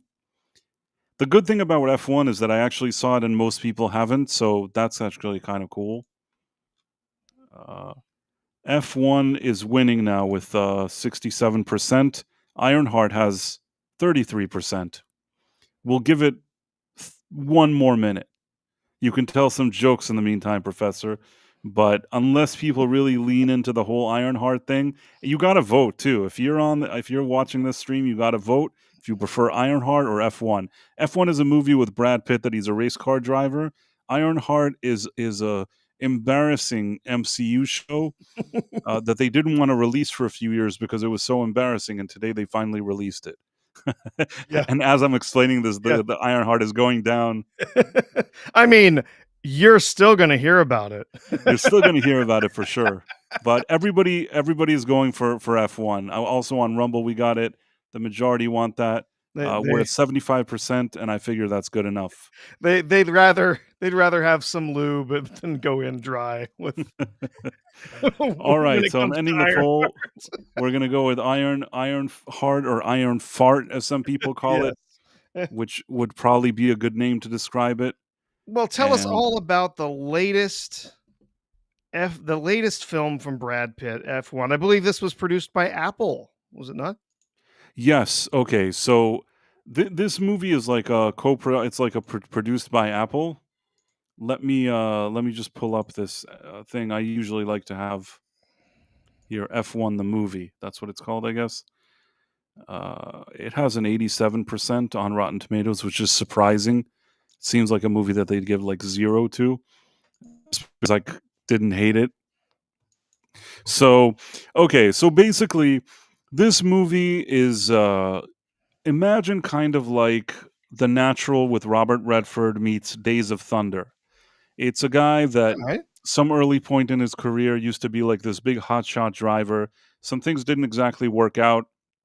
He ends up years like really not getting that shot to be like the best of the best. But an old sort of colleague slash rival competitor from his early youth days, played by Javier Bardem, basically asks Brad Pitt's character if he can help him because he has an F1 team, but the team is doing horribly. It's not winning anything. They have a relatively young driver with potential, played by an actor called Damson Idris that I'll get to in a second. He's kind of inexperienced, and they need like a guy with his kind of skill and experience to come in. It's a huge gamble for the team, but it's almost like even they say it in the movie, like a Hail Mary pass that they even bring this guy. And throughout the movie, Brad Pitt's character, I think his name is Sonny, he basically has to, throughout the movie, get into this thing, start working with this whole team of the people there working on the cars and doing all this stuff with this teammate, with this younger guy. Initially comes in, everybody's ruffling feathers, it's not going so well, but gradually as they build this thing and they morph more into the team and like a winning team, and there's also a lot of like, personal stuff, and they have to iron out a lot of like, personal things going on there. It plays out as you would kind of think a movie like this would play out. You know what I mean? Yeah. This isn't a movie you go in here and you're thinking, wow, I'm going to see something that's never happened before in cinema. It's like groundbreaking. It's a movie that like nobody's ever made. That's not how I would describe this movie, but I will say this, it's pretty well made. And the other thing is, whether you're a big fan of these kind of Formula Ones or car racing or you're not, the way that it's filmed with the cameras and the vibes, and like I saw it on IMAX on this big screen, it really is cool. The racing and all that stuff. I like how they did it. You really feel like you're in it. And maybe at the beginning, the first like 15, 20 minutes, it takes a little bit to really like find its footing. But once it does, you're 100% in the movie. And then the movie is like really long and I didn't even notice. I'm just enjoying the cars, the racing. And another thing I'll tell you is it's a movie where I wouldn't say that there's like real wokeness or anything in the movie. I feel like this is a movie where there's men who have egos, in some cases like camaraderies, loyalties, at some points egos clashing, disagreements, competitiveness, a bit of dick swinging. All of this stuff is perfectly acceptable in a movie like this. But at the same time, it's like it's not that there's no diversity or there's no woman doing something and no whatever, but it's not done in that kind of obnoxious way that you're just like rolling your eyes and watching some like annoying lecture. It's all done, in my opinion, rather organically. Mhm. And I will say this is that Damson Idris is an actor that most people probably don't know who he is, but there was a show called Snowfall, which fantastic show. This guy who's actually from England, in my opinion, he is, if he continues, and I really saw that on the show that he was on, that I was the only person that watched it, he has huge potential. Huge potential. And I thought that he was good in this movie. There's been talks recently that maybe Marvel are looking for him to be, the next Black Panther or something like that. I think that he would be good casting for that. The only problem is Marvel itself is in the dumpster. But I Oh actually yeah. think that he would make, whether he's playing T'Challa Jr. in some weird parallel universe version variant, or however they decide to do it, or a full recasting, or I mean, he's kind of significantly younger, so I don't know if they could do just a flat out recasting, but I think that he would make a good Black Panther, and there's rumors that they're talking to him. That would be one of the only times like Marvel in recent years actually did good casting, but who knows? Mhm. And yeah, I'm not going to ruin or do like spoiling, but it is a pleasant escapist movie that's done well. The only thing I'll say is, considering that it's like Joe Kosinski, which is a guy that worked on with Tom Cruise on Maverick, this almost feels like it could have been the basis for like a Days of Thunder sequel. The guy that Brad Pitt plays, it could have probably been a character that Tom Cruise plays. It wouldn't have been far fetched to think of it. He would have given maybe a different type of performance, and the vibe would have been a bit different. But he wouldn't have been bad. It's not like if this movie starred Tom Cruise and it was like a Days of Thunder sequel, some people probably would have thought that that was okay. So that's the kind of vibe of it. Yeah. All right.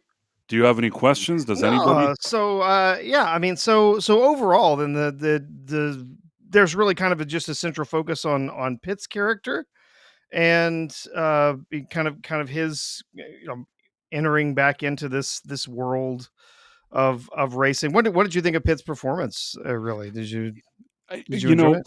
Pitt has had something of a renaissance. I think that early on in his career, he showed a lot of promise. He did roles like Fight Club, Seven.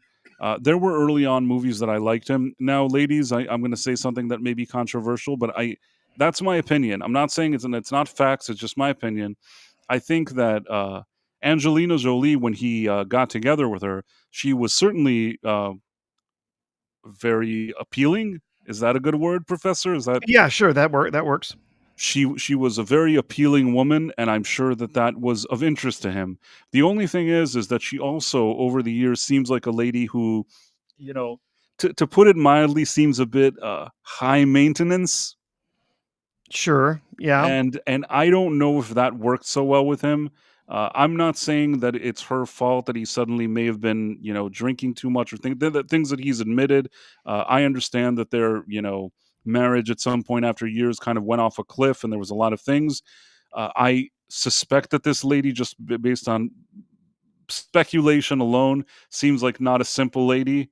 I don't know, maybe he wasn't okay either, but I think that for some years he didn't seem, even when you saw him in a movie, his overall vibe just wasn't like lively or cool or happening. There was something that just didn't feel like he wasn't on the wave anymore. And in recent years, I think since their breakup, make of that what you will, when you see him in like Once Upon a Time in Hollywood and in this movie, you see that kind of cool vibe Brad Pitt again, which I like. And I think that that's a good way to describe it. He was like an older, kind of cool vibe Brad Pitt, which is what he does. Yeah. Yeah. All right. Do you think overall this is going to be a win for Apple? Do you think this is going to do well in the theaters, or are a lot of people going to be skipping this one and just waiting for streaming? I would hope that people go to the theater to see it, and the main reason is that this is the type of movie you want to see in the theater. Yeah. Elizabeth Quinn says Angelina nearly killed him. Psycho. See, so it's not just me. Yeah, Oh, she's a kook. Yeah. Snatch was great. Snatch was great. Read by Nature. That's a movie I forgot to mention. Was. Really liked him in that movie. Yeah. Now I'm envisioning Tom Cruise as Tyler Durden. No, I think that Brad Pitt was perfect for Tyler Durden. He was. Yeah. There's rarely a movie that I would say that they both could do. I think that like being this older sort of, but yet still kind of cocky and arrogant guy is something that is in Tom Cruise's wheelhouse as well. But with that being said, I don't think that Brad Pitt didn't do a good job. People were also writing here, and it's true. Initially, the movie Ford versus Ferrari was planned to be like Brad Pitt and Tom Cruise. I think that would have been a fascinating movie had they done it that way. Although, to be fair, and I have to admit that even as is, the movie is really good. And I cannot complain about the performance that Christian Bale does there, as well as Matt Damon gives one of his better performances in many years in that movie, and they work very well together. Can't say that movie was somehow harmed by bad acting. Do you get what I'm saying? Matt Damon. I feel bad for Matt Damon. He's not a bad actor, but perhaps that will always like haunt him. But he's a good sport about it. I don't know. I'm not particularly a fan of Matt Damon myself. But Did you see that movie though? Oh, sorry. Which one? Ford versus Ferrari? No, I did not get to see that one. I actually think, like I said, it's not only is it a good movie, I think that it's one of his better performances. All right. Thought that was a very enjoyable film, and Christian Bale, very solid, very, very solid as usual. Oh yeah, Christian Bale's always Christian. solid. Yeah. But the thing is like, I mean, he's kind of he can be kind of crazy on set, but his performances always come across really impressive. the man's solid. Christian Bale, like, always does really, really good performances. I think that working with Matt Damon really elevates Matt Damon's performance. Matt Damon, for years, I had a strange, like, I didn't love seeing him in every movie, but over the years, in certain situations, he's grown on me. And I also think that in, maybe the past number of years, he picks and chooses roles that I think are more right for him. So just something to throw out there. And I say that it's not like I'm like number one Matt Damon fan, but I do think that over the years he's learned what roles he needs to take and which ones perhaps he shouldn't. Christian Bale even looked like Ken Miles. Christian Bale, man, his performance was fantastic. I mean, I saw that movie in the theater, and Ford versus Ferrari was just awesome. But you know what? When it comes to racing, I saw Gran Torino, which surprisingly was a very decent movie. F1 was better than Gran Torino, and I didn't dislike Gran Torino, but F1 was better than that. And Ford versus Ferrari, I still feel that there's a little bit of storytelling. Maybe it's based on a true story. A little touch of quality there that maybe a few points extra I would give it. But F1 is an enjoyable popcorn movie that's made professionally by people that know how to make this movie. When I watched it, I also didn't look at it and think like millions of holes in the screenplay. I watched it and I thought, okay, this is making sense. This is making that. Like I said, nobody's reinventing the wheel, no pun intended. Nobody's reinventing it. But I think that this is a fun movie to see in the theater. It's something that's a good thing to see on a big screen. The racing parts are awesome, and I overall enjoyed it. I was pleasantly surprised. I think you meant Gran Turismo. Gran Torino was a Clint Oh, Eastwood that's the one film. where sorry, Gran Turismo. Yeah. Sorry, it's a late hour. I meant Gran Yeah. Turismo. Gran Torino was the one that Clint Eastwood was an old guy that It was an at old the end guy with the didn't do anything and was yeah, just kind of a jerk off. Sorry, yeah, Sean. yeah. I'll never forgive Gran Yeah. Torino. I don't know why that annoyed me, that movie. I like Clint Eastwood. If you have Oh, Clint I love Eastwood, Clint Eastwood. He's I fantastic. Yeah. it's his movie. I think he made it. I He don't know did. if Clint Eastwood has a movie at the end, and there's like a situation that there's a showdown at the end. He's got to kill all the people at the end. He's Clint Eastwood. I don't like this kind of sensitive things that happen in Gran Torino. Like now in his older age, he becomes like soft and Yeah. sensitive. I don't know how I feel about that. We're just all gonna get along. It's okay. We'll make it okay. What did you Yes, I think? know there was no racing. Unfortunately, No it would have race, been no race. better. Gran You know what? Torino. If he would have gotten into that car and raced, I probably would have liked that movie better. Even Um, though get off my lawn, yeah, that's exactly it. Even if he was like old and racing that car, it probably would have been an awesome movie. yeah, Just that thing of him sitting there and like learning to be nicer to Asian people or whatever that movie was about is just somehow. Now, I just want to clarify, there's nothing wrong with being nice to Asian people, and you can even make a movie about that. I just don't know if I want to see a Clint Eastwood movie about that. Do you get what I'm saying? Like when I think Clint Eastwood, yeah, I want him to have this big gun and him to go around and start like shooting people, or if there's some cool stuff that he's doing. And I don't care if the guy is 100. You know what I mean? I don't care how old the guy is. He's Clint Eastwood. He has to be doing like badass shit.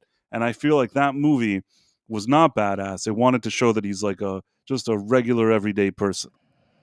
yep, But yep. that's my personal opinion about Gran Torino. Trump, the 47th anime hero. I haven't seen Ford versus Ferrari, but I'll check that movie out. It is absolutely a good movie. Really, really enjoyed it. But F1 is good. I think that I covered that pretty well. And Yeah. now we can go What to did Ironheart. just real quick before we move on from F1, what did you think of the cinematography? I know they did, but there's kind of a technology angle here. They kind of did a bunch of stuff to make sure that they could have some really visceral footage like directly from the cars. So what did you think of that? I loved it. That's part of why I was saying you want to see it on the big screen. Yeah. Whatever they did with the So cinematography, you feel like you're in these races. yeah, It's done well. And even that's why I was saying at the beginning, even if you're like, I don't really like races, you'll like this racing because you feel like you're in this car. There's all these like lanes and people are driving fast and moving here and moving there. There's all this stuff that's being done. It feels very like testosterone in a good way. Like I sat in the theater and felt like a man watching this movie. And yeah, I know that sounds like a weird thing to say. I don't really know how to explain it, but I don't get that feeling yeah. very, very much in the theater these days because everything is all these kind of weird Well, it's all people. CGI and it's all Yeah, yeah. Well, between the CGI to the activists running the screenplay in yes, yeah, Hollywood these days and all this kind of sensitive, politically correct stuff, I feel like this movie felt like classic old school Hollywood, but with modern capabilities. Like you yeah. said, the cars and everything, you feel like you're in the movie. So if you can share my screen real quick as we wrap up talking about F1. Oh, Um, okay, here.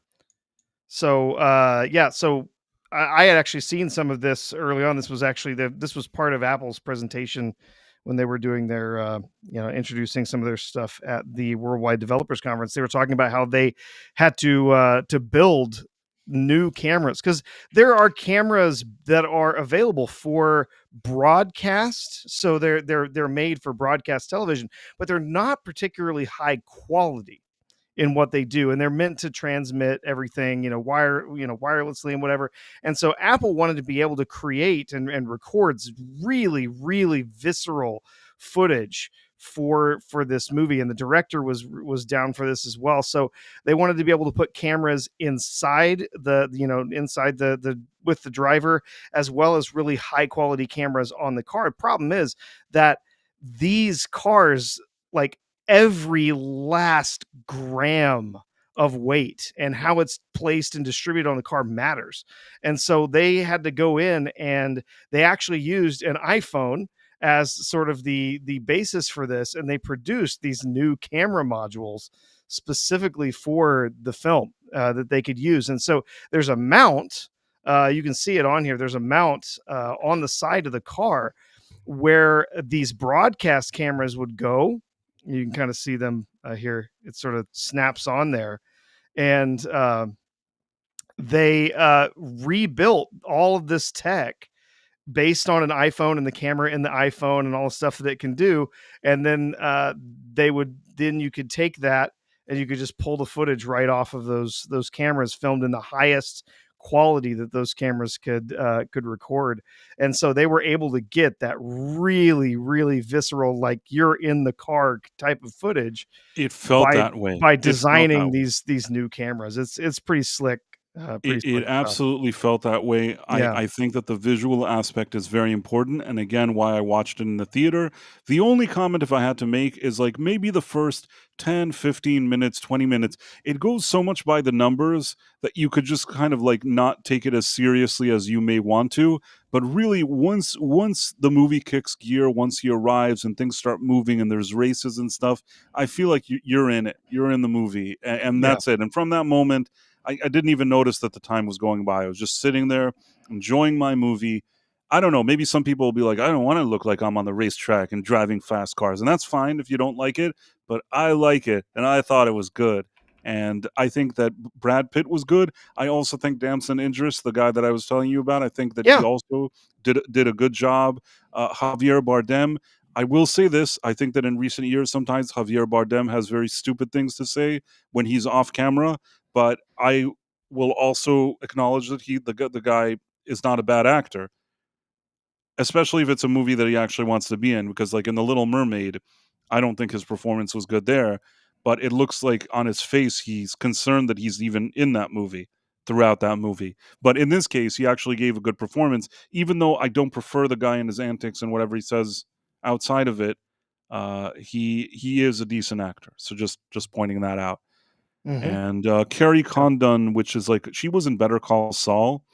I didn't even know she was like Scottish or something, Irish or whatever she is. I don't even Oh, know yeah?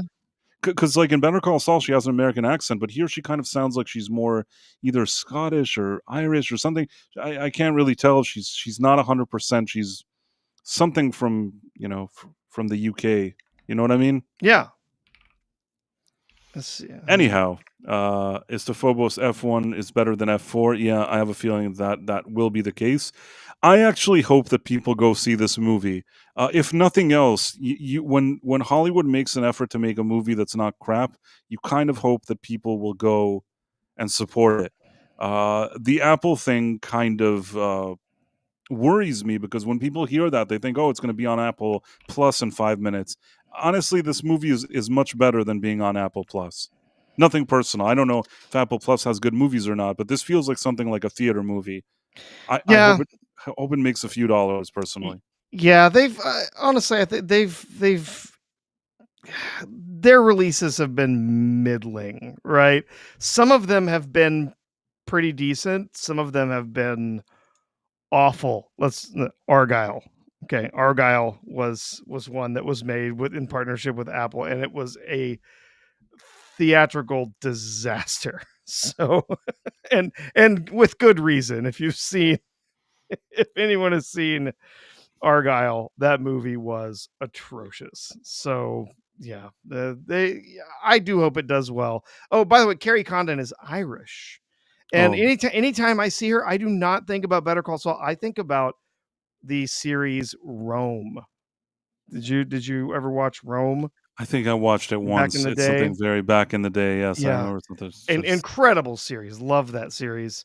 That had Ray Stevenson. That was the first time I saw Ray Stevenson in anything either. But yeah, she played one of the central characters. Carrie Condon did, and yeah, it's really a really great series. But yeah, she's Irish. so basically, what I'm reading is, I guess Apple gave either 130, 140 million dollars towards this budget in advance, so that they secure the rights to do all the video on demand and to have it on their Apple Plus and all this other stuff later. And I guess maybe that helps, because this movie, I think it says that it costs like $300 million to make. That is a lot of money. I mean, don't get me wrong. I really enjoyed it, and I don't think that there's any problem with the movie itself. But it is a hefty price tag. I won't lie to you. I personally hope this thing makes some money, that it at least breaks even and doesn't lose money, Yeah. because I want Hollywood to make more stuff like this. Yeah. It seemed like they took a lot of cues from Top Gun Maverick. It's the same director. In how they were wanting to make the film. Yeah, it's the same director. And wanted to make a Top Gun on wheels, kind of a what, of a film. he's starting to this Joseph Kosinski guy. It turns out that he is a director, and he actually has done some decent work. He did Top Gun Maverick. He's done this. Maybe he's capable of actually making some movies. It's nice to see that. But now that we've gone over all of this, there's no choice but to talk about Ironheart. Oh boy. Okay. I feel like everybody's going to drop out now. By the time we're done talking about this show, we're going to have like the Dead Man and Istophobos are going to be here. I don't even know if like Elizabeth Quince will be here at that point, or Mary Waite. I feel like our they're just numbers start dropping everywhere, disappear forever. Talking about Ironheart. Okay, well, Ironheart. I'm sure you have a screen or a screenshot or something you want to pull up to show. Yes. So yeah, that went up earlier today, just a few hours ago. So I was only able to get through the first couple of episodes and a few minutes of the third episode. So they only posted 3, I think. So yeah, if you saw. Yeah, I got 2 out of 3, 2.5 out of 3 in there. So we are of course introduced almost immediately, or I say reintroduced to Riri Williams, who of course played a role in the terrible Wakanda Forever film. Showed up there. Somehow she was able to create a vibranium detector without having any vibranium around to test her vibranium detector on. Don't know how that works, but whatever. Apparently a unqualified genius who can create a tool to detect material that she doesn't have access to actually test it on. But creates the vibranium detector, and then she's would you say kidnapped by Wakanda? Snatched up? I don't know. And then she gets access to the amazing tech in Wakanda and is able to create a new super suit, just like Iron Man, and in a matter of minutes, she creates it. And then she enters the battle in this ridiculous looking suit. And then at the end of the film, they have to take it back because they can't let that technology be out of their control. They can't let the vibranium technology and everything that went into it go to the U.S. They can't let her have that, even though they're happy to give a vibranium arm to the Winter Soldier. Bucky Barnes. They're happy to give a vibranium suit to Captain America, but they can't let her have this stuff. And for honestly, for good reason. She's completely irresponsible and should not be trusted with any kind of technology whatsoever, and should probably be in prison at the end of these 6 episodes. But I'm guessing that's not going to happen. But we're reintroduced to her almost immediately to find out that she is outrageously privileged to get to go to MIT, essentially a full ride. She's got access to all this technology, to all this stuff, to teachers, to all this stuff. What does she do? She's obsessed with making a super suit. And she's kind of a victim. They also want you to know. Oh, absolutely. We don't have the privilege that you have. And then even like when her instructor talks to her, is like, I do the best for people like us when we don't have opportunity. Shut up. She got like a scholarship Yeah, to she's got a full MIT. ride. She's getting The into full ride MIT. to MIT. Shut the fuck up. Sorry, Sean. So, But but yeah, okay. she's and she gives this whole spiel about how, oh, I don't get to be like Gates or Stark or any of these people because they're, basically saying they were born with a silver spoon in their mouths, and someone like me doesn't get to be Stark because Stark was a billionaire. I actually And have questions about that because is Pym rich? I didn't know that Pym was rich. And the I mean, other thing, he had a big corporation, and he was wealthy, but didn't he but have to build that corporation? Did he just he did. That's what I'm saying. I don't think that Pym woke up and had the corporation. I think he actually came up with inventions and built a corporation. So I don't Yeah, think it's the same thing. Okay, so Tony Stark, maybe second generation. Yes, he was born, into what you want to call that, into born a into rich wealth. family. Yeah, But his father didn't. His father had to actually build that. So it's another situation that she's making it seem like nobody ever worked for any of these things, and nobody ever did anything, and they all just got everything handed to them. Whereas everything was given to them. Yeah, she's except getting like a full ride scholarship at MIT, but she's not getting anything handed to her. yeah. And so she's got her full ride to MIT, but she's just so bored because everyone wants her to be small. That's what she tries to tell everyone. They're trying to make her small, Oh, to and make they her keep also fit into their mold, this is a right? theme that keeps on happening, that like even other characters are like, oh, they're trying to put you in a small box. Oh, they're trying to keep you down, huh? Trying to Yeah, keep you yeah. down, the white man or whatever. Like maybe they don't say the white man, even though there's one point that a guy shows up, she's like, what's this white man doing here? It's like, this thing is such sorry, go on, go on. Yeah, no. So yeah, it's so we're introduced to her to find out that yeah, she's having all these problems at MIT, and that's because she's obsessed with building some kind of super suit. Now, she keeps talking about wanting to be this amazing creator. She wants to do, make all these things. There's constantly using the word iconic, and every time they say it, a little vomit creeps up the back of my Cringe, throat. yes. It's so terrible. But here's the thing, uh, Riri, did you think about making something of your own instead of stealing other people's ideas? Nope. Nope, No, she nothing. doesn't. She No, wants to be it's like she wants Stark, to be yeah. Stark. She wants to be Stark. She wants to prove she's better than Stark. So what does she do? Well, she needs money. She needs money to be able to build the super suit, even though she's stealing millions of dollars in materials from MIT. She needs This money to build the super suit. So what does she do? She builds things she does like shady dealings and and takes she yeah. sells them to other students. So she's doing their work for them. She's basically she's engaged in cheating and plagiarism.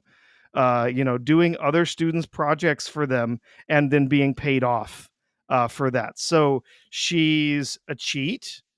She's a thief, and then she blows up a lab because she doesn't listen to anyone's, she doesn't listen to anybody because she's smarter than everyone else. So she ends up blowing up a lab. And so in the end, she's pulled in after this final incident. She's pulled in by the head of MIT, the dean or whatever that she's under, who hilariously was the dean from the TV series Community. Yeah, Do who's you remember that? yeah, Jim Rash or Yes, whatever his name is. Jim Yeah. Rash, yeah.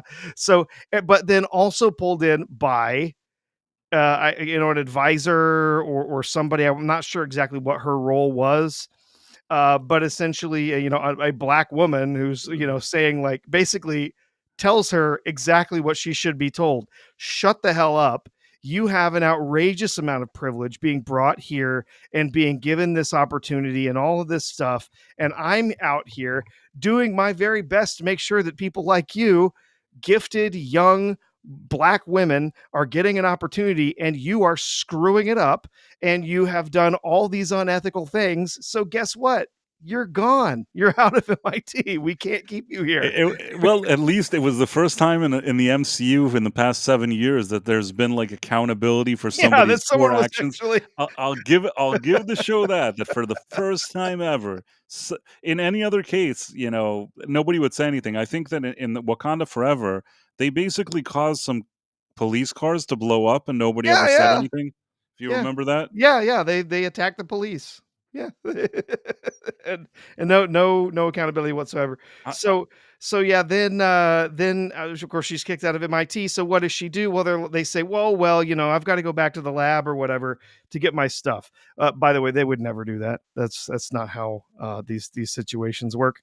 She would not be yeah, allowed to go back and do those and do things. But anyway, she goes back to the lab, and what does she do? She steals a bunch of materials from the lab, essentially steals the suit that she's built out of all the materials that she's procured, let's say, from MIT and their labs, and she takes off in her super suit. And which this was the thing that at the beginning just lost me completely. Was powered by an AI that belonged to MIT. But that's the thing that they're like, give us your code, and she gives it. I think that if it belonged to MIT, then that AI would probably no longer be running, or they'd be able Well, to locate her. that's what happens. It flies around for a little bit, and then it starts to malfunction, and it's because she's been expelled, and now she no Right. longer has access to that So AI. right. So the AI, it also looks like Microsoft Yeah, Office. it's supposed to look like Clippy. Except it's a little pencil. Yeah. Right. I mean, but I think that later she wouldn't be able to use that suit, or they'd have like a way to find it. That's what I meant. That it just I Yeah, didn't yeah. even understand the whole logic of that, but I'm just like, fuck it, just don't think about it. So yeah, at that point you're right, it malfunctions, and she kind of falls in Chicago or whatever it is. Then she goes to her home, and where her mother is there, and I guess a few other people in that household. And man, then as bad as it was until this point, I feel like this point when she gets home to Chicago, it starts really going downhill in terms of like I was bored. You know what I mean? Oh, yeah. She goes No in. question. Now the dumbest thing, because I think it's we need to spare people some of these stupid details. Although I'll try my best. The Well, the key parts. that first 10 minutes of that show, there's 7 to 10 minutes of that show, just I was rolling my eyes the whole time. I'm like, they've introduced a new black superhero who's supposed to be better than Stark and better than Pym and better than everybody, and she is a cheating, lying thief. That's Yes. who she is. Okay, but Professor, there's one thing. There's the elephant in the room that we didn't address, and this is a very, very big elephant. Once she gets home, and I'm not kidding, this actually happens, she replaces her Clippy AI with her best friend who died in some kind of like drive-by shooting where I guess her father or stepfather died and her friend died. So she revives her friend as an AI that's now talking to her. And her friend, like as her AI, is not like saying like, hello, like let me help you with your stuff. She's like, girlfriend, what are we doing now? Girl, we gonna go have Girl, we going on fun. town, yeah. Yeah. And it's just the whole thing just oh, Oh okay. man, that Yeah. that was like the part like the girlfriend is like with Oh, the slang. and the No, best part, she's supposed to be she's supposed to be this incredible, brilliant mind, better than Tony Stark, better than Pym, better than all this stuff, and she has no idea how the hell she made this AI. It just happened. right. She's like, I was trying to do something else. How did I get my best friend? My old bestie is now here. And the bestie knows all this stuff. She's like, yo, girl, remember we used to sit in the trunk and sing Beyonce, yo? And I'm just like, man, this is. You think I'm kidding. You're probably thinking, oh, Price is weird for saying this. Like, they don't talk like this on the show. I'm sorry. That is kind of how they Dude, talk in these that scenes. it's oh my god, read by nature. Do you see that comment? I like that one. I don't see which one. Where do read by Read nature? read by Sounds more like an unironic Oh, no, supervillain no, no. A origin. little bit further down. Uh, oh, I did. It was the same one over again. One Let's with a see. paperclip. The one with paperclip. It seems you're trying to take down Whitey. You need help with that paperclip. Yeah. It's a Clippy. It seems like you're Clippy. trying to take down Whitey. Do you Oh, need help man, with and it's not, people may hear this and think, "Oh, Price is a terrible person." Professor, we're pretty moderate people. Oh, it's I'm telling you that that's how it was. Not only that, you hear this type of music being peppered in, the kind of music that, like, you listen to it and you already get annoyed just by somebody putting, like, if in real life I was sitting somewhere and somebody put these songs on, I would get annoyed. It's like, "Who's the oh, yeah. best bitch of them all? Yo." You know what I mean? Those kind of things, like, I'm like, "What is this? This is awful. This is fucking awful." Sorry, Sean. So, the music is not helping the mood, and this kind of, I'm gonna say something now, and I don't know how to explain it.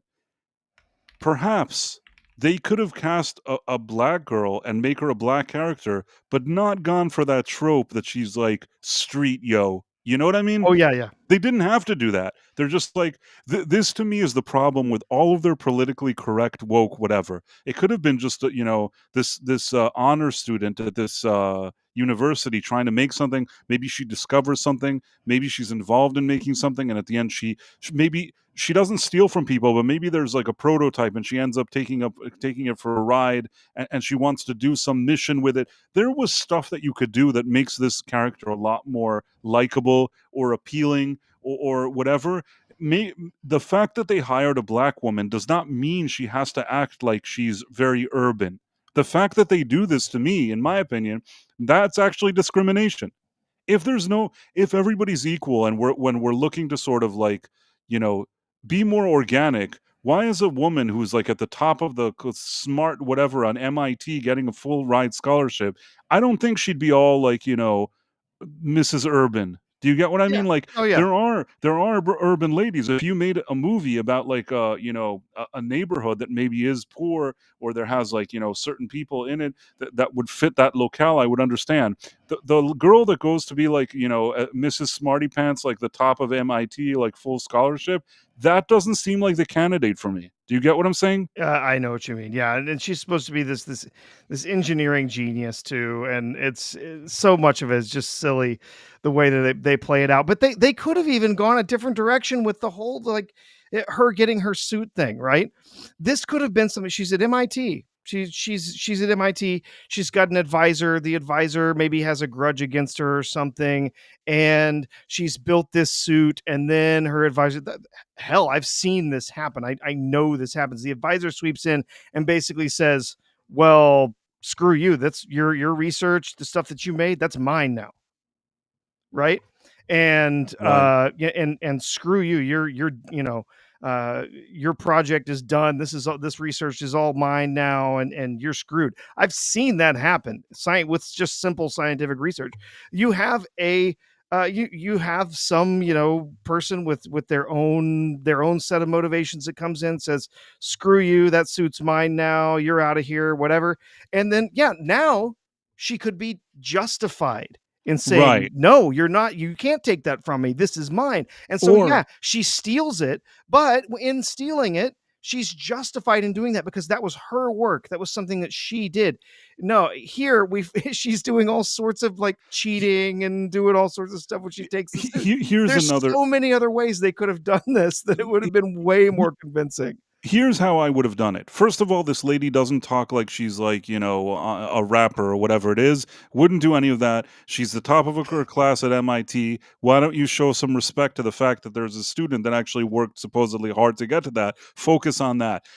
You know what I would do? She's very instrumental on a team working on some kind of grant where they put together an Iron Man like suit Yeah. with like real funding from real grants, and they've been working on it for a few years. They have a suit like this, but what happens is that somebody sets her up, like one of her lab mates, or there's some kind of other conspiracy going on where they make it look like she did something bad, and then she gets ejected. But even though she got ejected and she didn't need to, and maybe there's even some ties that somebody wants to make bad use of this suit, she's about to find out something that's like a more bigger conspiracy of a shady organization doing something, and they stage the thing where they get rid of her. Now she's upset, so she somehow manages to, like, through her smarts, still break into this thing, grab the suit, maybe neutralize the AI, plant her own AI, whatever it is, get out of there, and now she's working kind of solo, going rogue and trying to like take down this bad organization with whatever supervillain you want to inject there.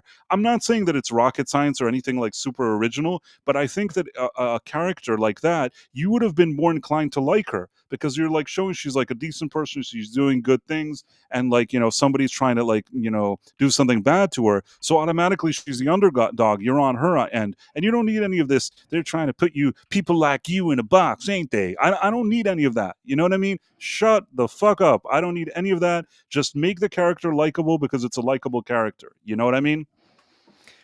Exactly. Yeah, Like and they could have done so much to make this character more likable. for example, I just saw the movie F1, and there was a guy there who's like a younger guy who's black. That was not a thing in the movie. It's not like every second is like, yo, you're white, I'm black. Hey, I'm a black man. Yo, I'm white. Like, that wasn't the movie. I feel like if the people that made this Ironheart movie made that movie, that would be the dialogue every second. You know what I mean? Like, it would be some guy feeling like he's a victim, all this stuff. That wasn't the feeling of the movie. It felt organic. That guy knows how to drive. He knows how to drive. He's young. He's older. They have the dick swinging young and old guy thing going on, but they weren't focused on like people's skin color all day. Do you get what I'm saying? Exactly. Yeah. And in this case, it's like it's only has this kind of annoying undertone. But let's be real, this thing was probably greenlit in like 2020, and it was filmed in 2022, and we're seeing it in 2025. It's almost like a time capsule. Think of like Floyd's Summer of Love, and then like think of like how it would lead to something like this, because a lot of the dialogue, which maybe in some cases they tried to maybe fix it, or I don't even know if they bothered to do reshoots or anything, but this is the part, I guess you can continue the story here.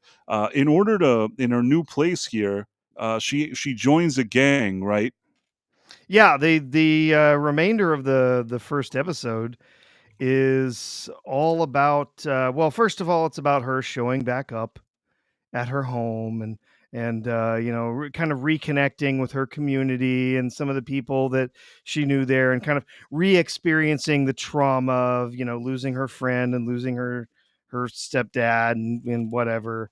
There's a lot of that, and you know what, honestly, some of that stuff, it wasn't so bad. I didn't mind that we I she had experienced some real trauma in her life, and I thought that the way that they kind of brought it back in and kind of brought it back up was pretty organic, and it didn't beat you over the head. You mean the drive-by thing? Just kind of reintroducing you to the fact that she did have this major trauma in her history. I didn't mind that. Yeah. If they already built, a character that you already like, and they somehow incorporate that into that story, the angle of her going through a childhood trauma or whatever it is, that wasn't the issue. That's not the issue with the show. No. It's just that once they made the bestie, the I think that's and the character that she had, this bestie with the AI, that's when it started going off a cliff.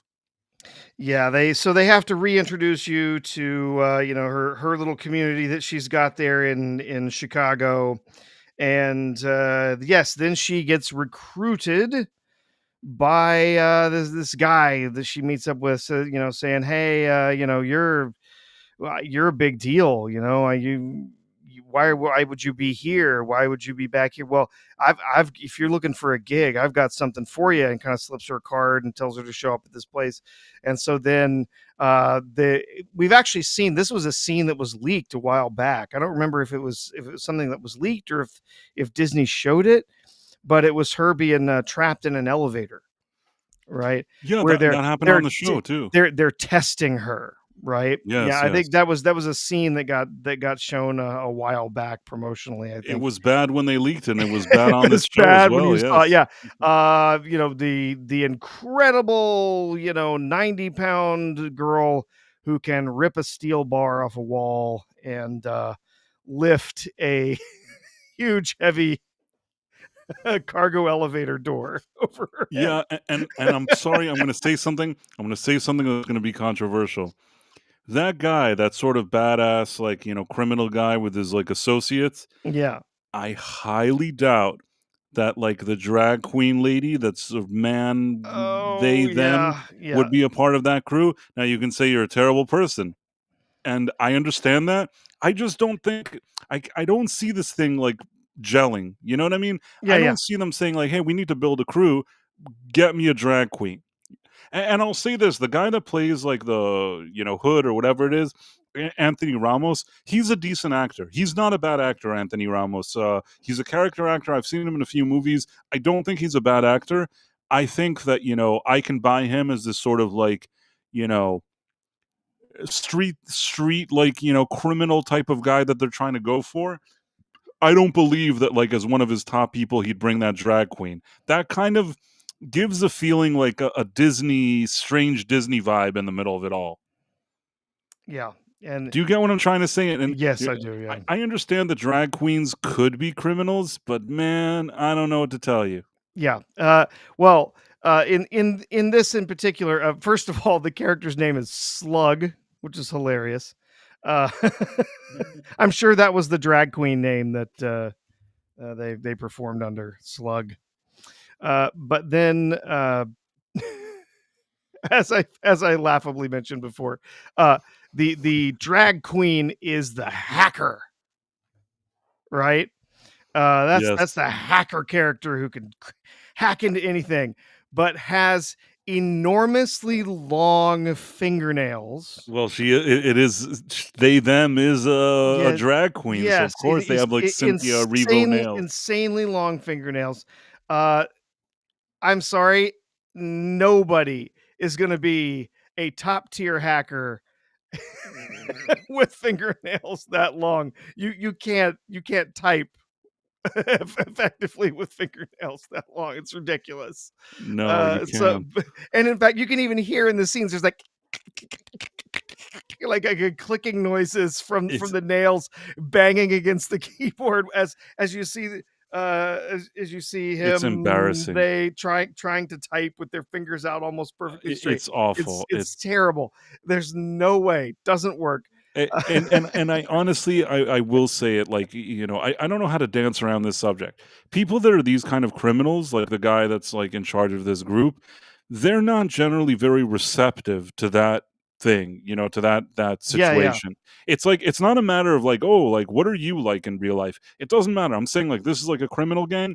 Like this guy is like, hey, well, we need to enter the premises, and then you see the guy like the drag queen. He's like, oh, I'm entering all the coordinates, and like he has like the nails, and he has Yeah. like the makeup and green hair. I don't know what to tell you, man. I don't know what to tell you. It doesn't ring true to me. It Yeah, doesn't ring true. no. So yeah, the this first episode just goes all over the place. Uh she joins up with this crew and then they're like, "Oh, we need your suit to, for this mission or whatever." And then d- Yes, Professor. This is a very serious matter that you just brought up.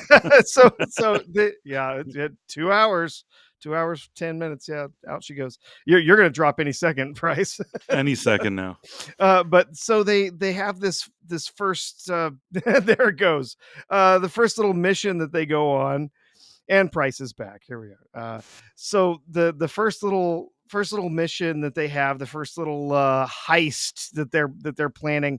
Did, okay, uh, could this have been any more of a metaphor for Elon Musk? The first, The thing that made me laugh is they basically gender swapped Elon Musk. yeah, They made him like a woman. There's like a girl boss woman, I guess. Well, she's not much of a girl boss, I guess, but they basically gender swapped Elon Musk. It's like a lady that's doing the exact things that he does. I don't know why it was funny that they yeah. gender swapped him, but it Well, kind of it was amused me. yeah, because this character, apparently a horrible person who's trying to simplify travel in the metro area of New York. Right, through tunnels that are make travel faster or something, and that's bad. I don't know why. they're like, "Oh, tunneling under the city." But then when they actually showed it, Price, it was ridiculous looking. It was these like tunnels. It was like this huge warehouse underground with all of these weaving tracks that different cars would run on going in different directions. Like, what the hell? Okay, sure, whatever. But then I think this Trump comment is funny. Price's Trump impression, not nearly as good as his GB LG impression. uh I don't know what to say about that. I don't know if to take that as a compliment or not, yeah. but let's go on. But yeah, Elon Musk, I like that. yeah, Elon Musk. So they I'm gonna use that one. If I make a video, I'm using Elon Musk. Thank you. That was actually really Ellen good. Read by Elon Musk. nature. Yeah, Thank you. yeah, Elon Musk. So they're supposed to take out this this operation, this terrible operation. But then what they do is essentially they take over part of the company and start getting paid as employees of this company, basically. So they offer a deal. Oh, we're going to hack your system and we're going to take it down unless you make us employees and start paying us. So this horrible business that they were so very opposed to, they now technically are profiting from its ongoing operation. I whatever. So I so mean, so how that's their quickly heist. there's another issue I have here, and it's good that you explained it. His suit, the hood, he can just like appear. He's invisible, and then he just Oh, appears in that car, which I didn't poof. really get. But let's just say that I'm gonna suspend disbelief here, and there's some kind of explanation to how he does it. At this point, he looks at like Elon Musk, and he's like, "Listen, you got to sign this thing right here, and we're gonna take over. Now, all of Yeah, me and my friends are gonna be getting salaries. You got to sign this." And then she looks at him and she like hesitates. He's like, either that or there's going to be an accident and all your investors are going to see it or whatever it is. So she's like, okay. So she signs it. Was that enough just her to sit in there and like do like a wave of a pen and this guy gets all her money? I would think that it's a little more complicated than that. You know what I yeah. mean? Given that it's very likely that whatever this company Tunnel TNNL or whatever that she's running, it's very unlikely that it's a sole proprietorship. It's most likely got a board, and Yeah. all How of do you that would explain to the have to board of be directors? signed off on Exactly. by the board. You know, So you can't just take a bunch of people and give them like a ton of money from where? Like, I don't think that a wave of a pen fixes this. This is a lot more complicated, and I think that corporations, like you said, if unless it's some kind of like S corp or whatever it is, or the thing where you're a regular person but you're sort of acting as a corporation. yeah, yeah, In that case, but usually that's a person that's like an independent contractor, like he does independent work, not a lady with a multi-billion-dollar corporation like an Elon Musk. There's no way. Yeah, if somebody suddenly found Elon Musk in an elevator and they were both there, could he tell him, "Listen, I'm going to take over all the shares of Tesla now. You better sign this over"? That's not going to work. yeah. You know what I mean? It Like, would never hold you, up in that's court. It would never going never to hold hold up. up anyway. You're not going to Yeah. be able to pull that off. That's ridiculous. So, uh, we are pretty quickly brought to understand that the hood guy is magical somehow. He's not. He doesn't have like superpowers. He wears this hood that gives him some sort of magical powers, and it's Yes. also damaging his body in some way. He keeps covering his back with more tattoos to cover up the fact that there's some sort of creeping, uh, you know, infection, or just It, some, it, some sort of thing taking over his body. Really, really weird. I Okay. just want to say goodbye to the dead man. He Yeah, has to later, dead go. I man. appreciate you as usual, man. You're awesome. Thank you. Yeah. Yep. Don't blame me for not wanting to hang out for the rest of Oh Ironheart. wait, the dead man. Before you go, Oh, I see there's a did he have super chat from one him, more and I super missed it. chat from the dead man? Yes, give me a second. I want to highlight this super chat on it. The dead man Price. I did some digging, and R2 wasn't always your co-host on the Night Owl. I need some lore. I think we talked about that. Or We did talk about that. we talked about that the other day, but you can do the Uh, brief version. I can do the brief. Also, Istophobos member for 8 months. Istophobos is a huge friend of the channel. He's also been here on some streams. Really great guy, Istophobos. Wherever he's at, you should follow him. He's wonderful. The Dead Man also does, I believe, a Star Trek show, and you should check that out as well. So yeah, got that out of the way. But the lore, okay, R2 wasn't always your ghost. I feel like you asked this and I answered it, but I will answer it again gladly. At the beginning of the show, the first episode of The Night Owl was myself talking. And I just thought to myself, because people said that I had what was called, they considered a late night voice, I decided to try to do a late night show where I talk, that maybe some people would find that interesting. Then, for a few episodes, Vex Electronica joined me, and she was very kind to do so. And until this day, I do very much appreciate that she helped me out during those early episodes. It wasn't so good for her with the hours, but we had a few really interesting conversations where we were kind of doing.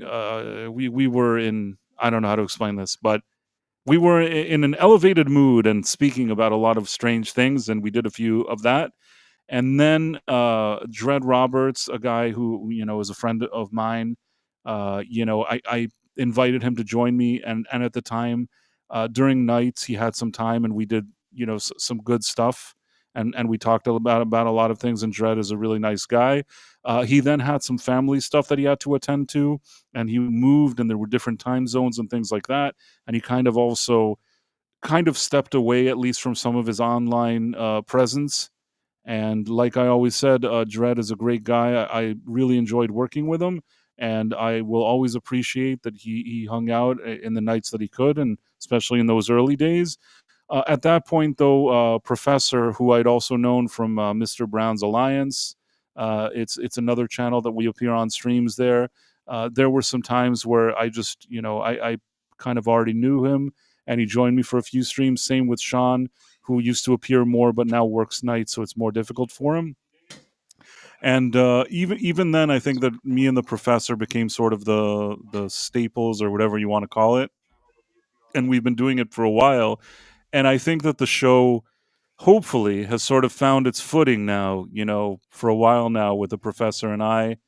I certainly feel it, but I don't know how other people feel. So I can only hope other people enjoy the show as well. I feel like just me talking about it now chased away probably half our audience. But we did it. That's all right. We did it. So yes, you answered this. So he's just asking a rhetorical question. So no, he's not. He's a good guy. No, Tim Hayes, he's a good guy.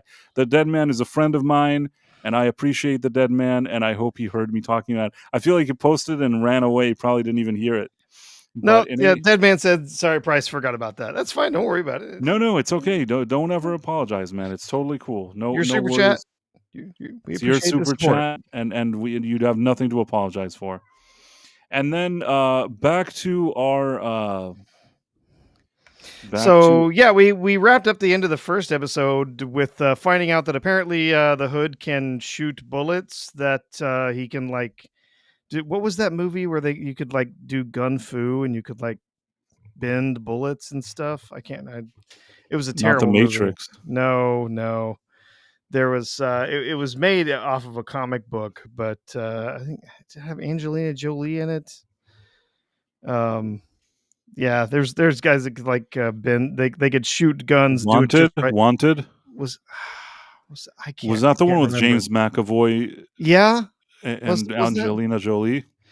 Yeah, that was one of the last movies that Angelina Jolie was still kind of awesome. Yeah, nothing personal. You know what I mean? It's nothing personal. Yeah, Wanted. Yeah, I think that was it. Wanted. I can't believe I knew it. I think it had Morgan Freeman, it had Angelina Jolie, and it had James McAvoy. Yeah.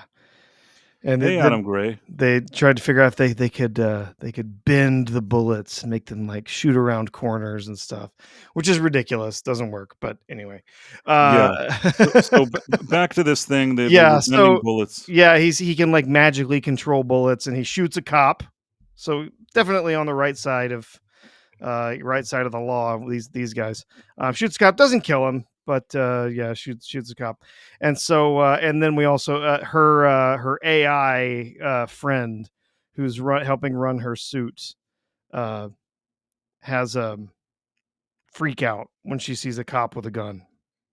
Yeah, has a panic attack. Yeah, so she ruins her suit, or her suit Yeah. doesn't work, or Yeah, some suit doesn't stupid work thing. properly for a little bit. We also, is that, I think we also I forgot to mention there's the, squirrely white guy who's, been collecting a whole bunch of tech Oh, okay, for okay. years, like spending a whole bunch of money on all this tech. So once again, she can't find all the parts that she needs to rebuild her suit. So she looks up some guy, finds some guy through the dark web Through who's the been dark buying up web, a bunch of stuff she and conveniently finds him. somehow finds him through the dark He's like web. 5 minutes And away from her, yeah. yeah, yeah. And you find out that the guy's just been buying up millions of dollars of tech on the dark web and doing nothing with it. But he's not smart enough, he doesn't know what to do with it, he's Yeah. just like, "I gotta buy tech, gotta buy the Yeah. tech. You just I'm in gotta it for the tech." buy all Uh, this stuff because my dad was an engineer, so I gotta buy all the stuff.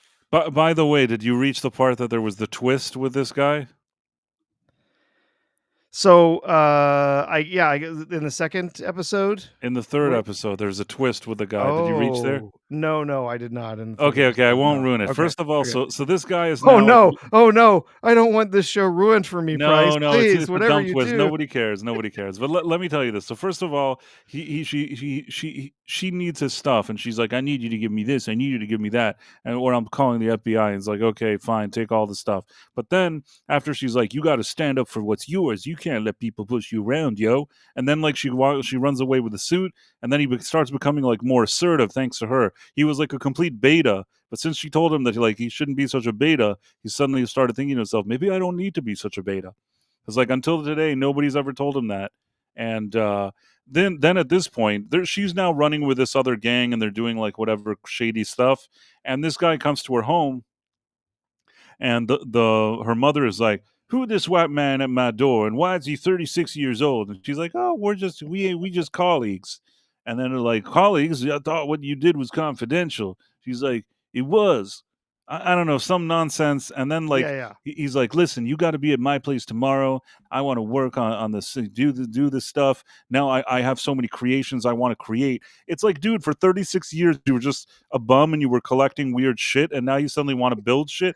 None of this even makes any sense. Well, and And you a bunch of his ideas are absolute nonsense, nonsense. yeah. Laser laser powered fingernails that don't break or something like Something like that. It was just what? like a stomach lining. I don't know what this guy was talking about. A I second c- stomach, yeah, so you ha- wouldn't have food poisoning. Yeah. feel bad for this actor though. This is an actor that at some point in Hollywood they thought he was like an up and coming actor, but Yeah. after playing like Han Solo in Solo and then being in this show, these are things that are not good for his Or career. I will say this, that he was in Oppenheimer. He played a few scenes that were actually quite memorable, and he was also in a Coen Brothers movie in a small role. And I don't think he's a bad actor. I think he's had some bad luck between Disney Lucasfilm and Disney Marvel. Not really done him many favors. He's not the worst actor. It doesn't help. And no, and and in especially like in this, like this is he's awful for your he's resume. This is an God, embarrassment. he's put on probably 60 pounds for this Yes, he role. seems a bit chubby. He doesn't seem like the more thin and kind of lively and dynamic Solo. No. He seems like he's kind of been eating. He seems like Yeah. he's on the Price of Reason diet. Yeah. So Solo did not need to be recast. Solo did not need to be made as a movie. I did not particularly hate Alden Ehrenreich in actually playing the character. The movie shouldn't have been made, right? He was fine, and I saw him in something else too. I can't remember what it was, but I don't particularly have a problem with him. But yeah, man, he's gotten some rough breaks, and this is probably the one of the roughest of all. It is. It's super rough. Super Because rough. yeah, So no, I mean he's just this like sort of I this would be fat embarrassed. loser. Fat Like, loser. So totally embarrassing. So she goes and she works with him. Meanwhile, I'm trying to think her AI, who's her best friend. This is also really strange. The fact that the AI now she's like, oh, I don't, I oh, all I did we need to lose do is wear Price or this did I necklace, get and you'll dropped? always I be can't with me. tell. So she created a necklace that's like the thinnest necklace you've ever seen with a little charm on it. And since she's wearing the charm is making its sorry, Oh, bless you. the charm is making it so that the AI girlfriend from back in the day is hanging out with her all the time. She just can walk with her now and talk with her. And now other people can see this too. Like her mother suddenly sees this and she's like, "Wow, I can't believe you're back from the dead." And she's like, "No, I'm just a hologram." She's like, "Oh, that's cool. That's cool." I'm like, "What? Yeah. This is so dumb." In any Yeah. case, Oh, she's like, she tells Riri, she's like, "Girlfriend, you got to stop hanging out with those people. Those people are dangerous. You're gonna end up in jail, yo." And then she's like, "Nah, man, nah, we making bank, bro." And then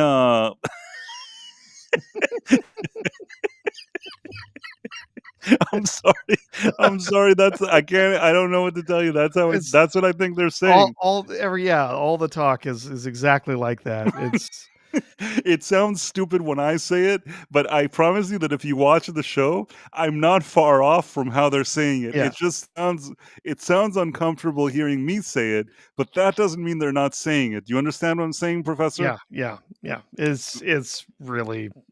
It's really rough. It's And really rough. And now like she's at like and again, think of these kind of rap songs and these stupid songs that are awful. Not even girly like Taylor Swift ones. These kind of I can't really explain it. The most annoying type of songs you could think of. Always like, yeah, I'm that bitch, yo. That kind of things like going on. I I I don't know how to explain it, but that's the vibe of the music going on. And then she's like at a kind of lofty party with all her gang friends, and they're like throwing around bills and and drinking or something. I don't know what. yeah, And the money that they were paid by the car lady? Is yes, that I guess the car lady the took care of their bill. tunnel lady? But they've gotten it all in cash, and they're using the little cash gun, from that was cool in 2018. They're shooting, making it rain, shooting cash all over the place, and then they think it will be funny to go and get the Hood's cloak cape thing out, and they get in big trouble for getting that because what's his is Nobody touches nobody the hood. touches that. Yeah, that's the Hood. Nobody touches that thing. So uh, they get real angry about that and they start arguing, and then Th- somehow there's somehow this one guy. There's this one guy. He's like, "Yo, back off, bitch! Don't touch his cloak, yo," or yeah, something like that, right? he's like the second in command. He's like the Hood's friend or best friend or whatever. Right. He's the one who's doing all the tattoos to help cover up the creeping darkness that's infecting his skin or whatever. Uh, But then he keeps telling her, "I can't cover up for you anymore," whatever. And he's like, "This is the price that I have to pay for whatever, for the power that he's getting or whatever." So then I we don't really I don't understand that. Okay, let's yeah. go back because I was kind of like doing a few things at the same time already at this point because I was really bored. So this cloak, why was this guy so adamant about them not touching his cloak? Why did they care? Why did he care? I think I took it that he knows that there's something particularly dark and evil about that cloak, and perhaps doesn't want anyone else to get hurt.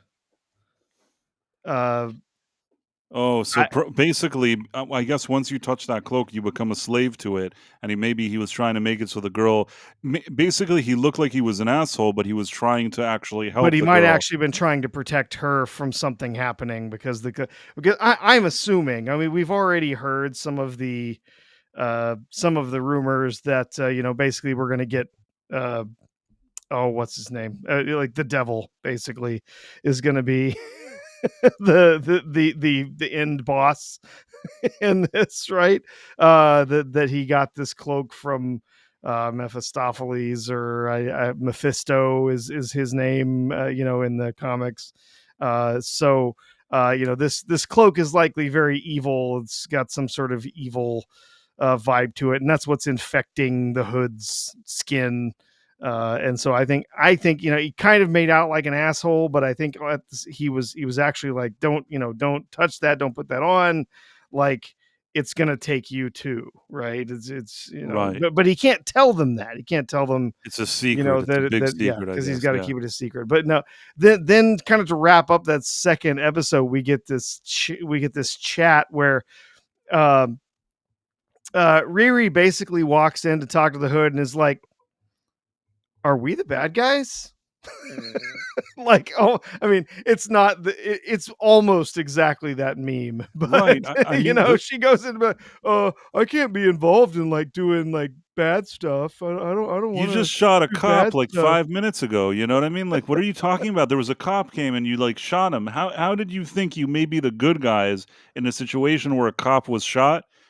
This Riri Williams girl, they made this character stupid, and don't think that I forgot that in Wakanda Forever, they may or may not have blown up cars with cops in them, Yeah, and nobody ever said anything yeah, no problem there. because the police aren't good. You But know what yeah, I oh mean? no, So I don't want to be involved in anything like bad. I don't want to get people hurt. And right. then all he can say is like, "Go enjoy your money." Go out there and Right, right. There's some weird things like that. And then I think this episode ends.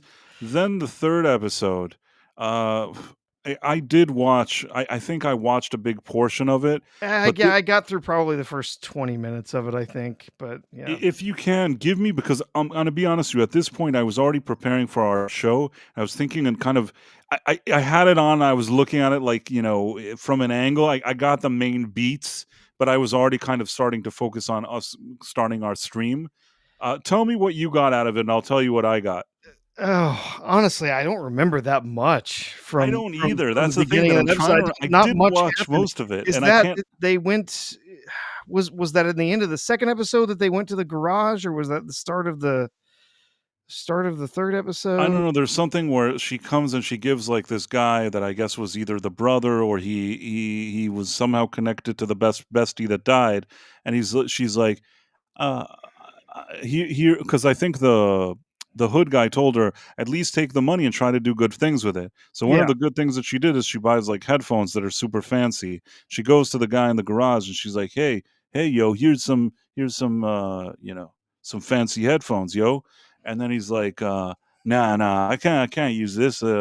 My old headphones, they have dents and stuff, but they remind me of the bestie that died. I don't remember her name. Natalie. Natalie. They Yes, remember of who at Natalie. one point we actually get a complete acronym for Right, like for something. Natalie. I remember. I don't remember the acronym, but I know exactly what you mean. And then he's like, "Nah, my old headphones remind me of Natalie. I don't need no new phones." And then she's like, "Oh, why not? Why not?" And I can't remember now. I don't know if he takes the headphones or not. But Yeah, apparently, he's like, he "No, doesn't. The headphones that he had, they were his sister's, and they're all beat up, and every scratch on it reminds him of reminds me of of my his my sister." sister and all this. It's like, oh dear God. And then there was something, yeah, so he needs the old headphones because it reminds him of his sister. He's like, "I also know that you couldn't have been working anything legit and making this money for these headphones." And I don't really know what ends with that. At that same episode also, you have that she goes to Solo, to Ham Solo, or whatever people were calling him, the one that went on the Price of Reason diet, Yeah, and she goes to his house. And as she's there, and this happened, like, I'm really struggling here because I'm really bored. And like I said, I was talking already, preparing for our stream, but it turns out that this guy, he lied. His name isn't Joe McGillicuddy, like he said. His real name is Ezekiel Stain, and he's the son of Obadiah Stain. And he kept this as a secret until now. And he's like, and she's like, "Oh, wasn't he the mentor to Tony Stark?" He's like, "That's what the paper said, but the truth was, and people don't know this, is that he actually died in an accident trying to kill Stark, and I never want to be the man that he was." And then I think that there's something else going on in the next scene afterwards, where this is the part where I was already really getting ready for the stream. There's some scene where the Hood is like talking to strange voices that are like controlling him, and Mhm. he's like trying to reason with them, and they're like, no, you got to do this, you got to do that, and he's sort of going through something where, like you said, there's some negative energy with the hood, and it's starting to affect him. I thought maybe along the way, maybe his friend, the one that didn't want people to wear the suit, maybe something bad happens to him. But this really happened in the past few minutes, and I'm not going to 100% say that happened. I just suspect that something happened to that guy. I don't know if he died or not, but something happens, and I think the episode ends with him hearing these voices. But that's the best I can give you. Wow. Phantom Outsider, who's in the chat, who has all the comic book knowledge, says that Riri's entire origin is that of a villain. She bullies her kindergarten teacher to challenge her so she can overcome her, and the teacher says, "You will." uh, says you will never be Tony Stark, which is a truism, and that sets her on a path that fuels Lex Luthor. He'll never be Superman. Riri and Lex, two heroes. So yeah, no, you will never be Tony Stark. That's never going to happen. Phantom Outsider bringing the comic book knowledge as always. But oh, geez, yeah. If we're having trouble, remembering some of this, it's because this show is, blessedly, it is utterly forgettable. I think is the message here. It is awful. It is also very forgettable, and I think yes, YouTubers are going to have a field day mocking this. Someone earlier, and I'm sure a few people said it in the chat, that essentially this is Marvel's The Acolyte. Uh, yes, it is. This is going to be thing, the worst thing that Marvel has put on Disney Plus. Worse than Echo, worse than any of the other stuff. This is terrible. And yes, there are going to be shills out there selling this as the most amazing thing. It's this, show that's about the black experience, and about this genius who's making a place for themselves in the world, whatever. No, it's awful. It's so awful. she's a cheat. She's a liar. She's a thief. She's not some sort of iconic genius. You want to make something iconic? Make something new and different that nobody's done before. You don't You know just what? don't make a new Iron Man suit. Even Okay? even even if it was something that you wanted to have this character and you forced me, I wouldn't want to make this show. If like I wanted to do something and you said, "Hey, do you want to make Ironheart?" I probably wouldn't really be itching to do it. But if it came with like a few $1 million and you forced me to do it, I would at least create a story where you kind of like her. Not only is the character, the way the story is written, the way it all sets up is like everybody's saying here. It's like it's a villain origin story. There's nothing about her that's redeeming or likable. You're never rooting for her. You don't care. And this is the part where I have to somehow find a way to say this, and I don't know how to say it in a way that comes off as not me being a jerk. The actor and the actress, for me, doesn't have natural likability. Oh no, she's deeply unlikable. She's very unlikable. Sometimes you have like actresses that have this kind of likable factor. I'll give you an example, just one off the top of my head. Okay, uh, if you see like if this is just for me, think of like Reese Witherspoon and Legally Blonde.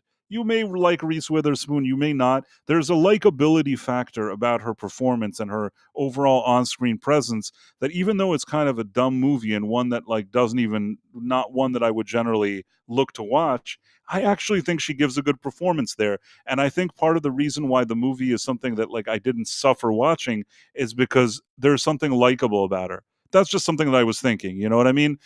This Sure. Riri Williams actress does not give that vibe. She does not give that vibe. I don't know what to tell you. It's like I think it's a combination. She is not necessarily like I don't know how to say this. I know she's a young. I don't. How old is she? How old is this actress? Oh, she's Before I say something, because she's I don't. older than you think, actually. That's I actually think she's older. What? How If I remember, she's in her late 20s, I think. So Dominique Thorne is her name, and she is 27 years old. Okay, Yeah, so it's not like she's like 15 or whatever they're yeah, trying to make her. She is 27 years old. She's not like, she doesn't have this kind of like drop dead gorgeous appeal, but at the same time, she also doesn't have a character that you're like, oh, I really like the character of this actress. Like, I'm trying to think of her name. There's an actress. I'm trying to think of her name. Shit. How do I not remember her name? I'll tell you right now. I'll tell you right now. Uh, I'm going to tell you what what this lady is. Give me one. Tell a joke. from Ironheart or No, no, just in no. general. Oh, Octavia Spencer. Okay, so like okay. Yeah, Octavia yeah, Spencer. I'm not going to say like you look at her and you're like, wow, she's drop dead gorgeous, but she's very likable. She has a likable on-screen presence. So I'm saying sometimes you don't need to be like a supermodel, but there's something about you that people like. You know what I mean? yeah. Uh, I would say I can't say that about her now, and I'm going to regret even mentioning it. But let's say like Whoopi Goldberg on Star Trek: The Next Generation or something like that. You don't need to be like a supermodel. Sometimes you could just give a good performance. People are happy to see you Yeah. because you've brought something to the table and you're a good actress. This Riri Williams actor, this Dominique Thorne lady, I think that for me, this is just my personal opinion. She doesn't succeed in either of those characters. She's not like a naturally likable or kind of like a stunning beauty or whatever, but at the same time, her performance and general on-screen presence isn't like a warm and welcoming one either. No, it's kind of aggressive and off-putting. Right. And keep in mind that she was spun off from a movie that everybody had made money at the box office, but everybody knows that movie was a cheap trick where they tried to say that it's a tribute to Chadwick Boseman, and they got like some people to go see this movie. Wakanda Forever is not a good movie. It made money. I won't say that it lost money. It's one of the last Marvel movies to actually do pretty decent at the box office. A lot of that was fan goodwill and Chadwick Boseman and things like that. I didn't like that movie at all. She was not a highlight in that movie. The fact that they even tried to shove her in that movie just to do this spin-off, all very ill-advised. And yeah, sorry, go on, Professor. No, that's yeah. I'm just yeah. I'm not looking forward to watching the other three of this, but I'm going to just to get through. But yeah, no, this is gonna be the Marvel's Acolyte. Honestly, when I originally saw some of the trailers for this, I was expecting something even closer to perhaps the Robin Hood, or as Critical Drinker said, Robin Hood series I know what you mean. from recent years. That was just a total It disaster. wasn't as bad as that. It was not that bad. No. No, but meaning like if that Robin Hood is like a 0 out of 100, this isn't getting like 100 or a 70 or a No. 60 or a 50. I don't think that it's getting like a 30. Like, you know what I mean? This is a bad show. It's just like in terms of how bad a show can be, yes, Robin Hood, which had a much smaller budget in my opinion, and not with the MCU kind of backing and Disney backing, that show is worse than this one, but really that's one of the lowest bars ever. Yeah. These ratings, this 70 Nothing. This is nonsense. absolutely crap. I Nonsense. don't believe this. I absolutely don't believe it. Adam Gray says she looks like Sammy Davis Jr., which I look into. I mean, I kind of feel like I don't know. I can't see my eyes because I'm me, but I feel like Yeah. my eyes are kind of strange. So maybe she has Price of Reason eyes, but Price- still, nobody's paying me millions to be on some like Disney movie or Disney show or things like that. That's why I feel good about it. The same thing what I said about the Ham Solo actor. That if somebody was paying me millions to appear and stuff, I would actually go on a diet and make sure that like I lost like at least like 10, 15 pounds at least. Have to drop that. I try to go to the gym. If somebody said, "Listen, we'll give you $1 million, you got to go to the gym every day." I'm at the gym for $1 million. I'm at the gym. I don't care. I'll eat like what's that called? Alfalfa. Sure. Do you know what I'm talking Yeah. about? That there's Yeah. this kind of this weird sprouts. Yeah, alfalfa sprouts. I'll eat that if you pay me like $1 million, I'm gonna go to the gym. I'm eating alfalfa from now until like filming. Okay, I don't give a shit. Sorry, Sean. I'll eat like some people that go and they get like grass, but they do them like in the blender. Yeah, wheatgrass, Whatever that is that they drink, like some kale. the green ooze or whatever it is, like in Yeah. some crappy thing that like has some weird taste, like somebody mowed your lawn and you drank it in a juice. I would have that for $1 million in alfalfa. That's going to be my diet, and I'm going to the gym every day. Really, really hitting the gym. I don't care. For $1 million, I'm doing it. But unfortunately, nobody's offering me those kind of numbers, so I feel it's okay if like I'm just price of reason. You know what I mean? But that's why I don't have any sentiments. Like I can be a jerk and say that those guys with the money they get could probably do better. What? No, they're just Istophobos wants you to look at the top critic score real quick. I'm gonna So do that in a second. Let me yeah, just check to see that there's I've no. I've got I don't see any more super chats or Okay, yeah, no, I anything don't in see there. that either. No, Uh, there is a song in there for you to sing.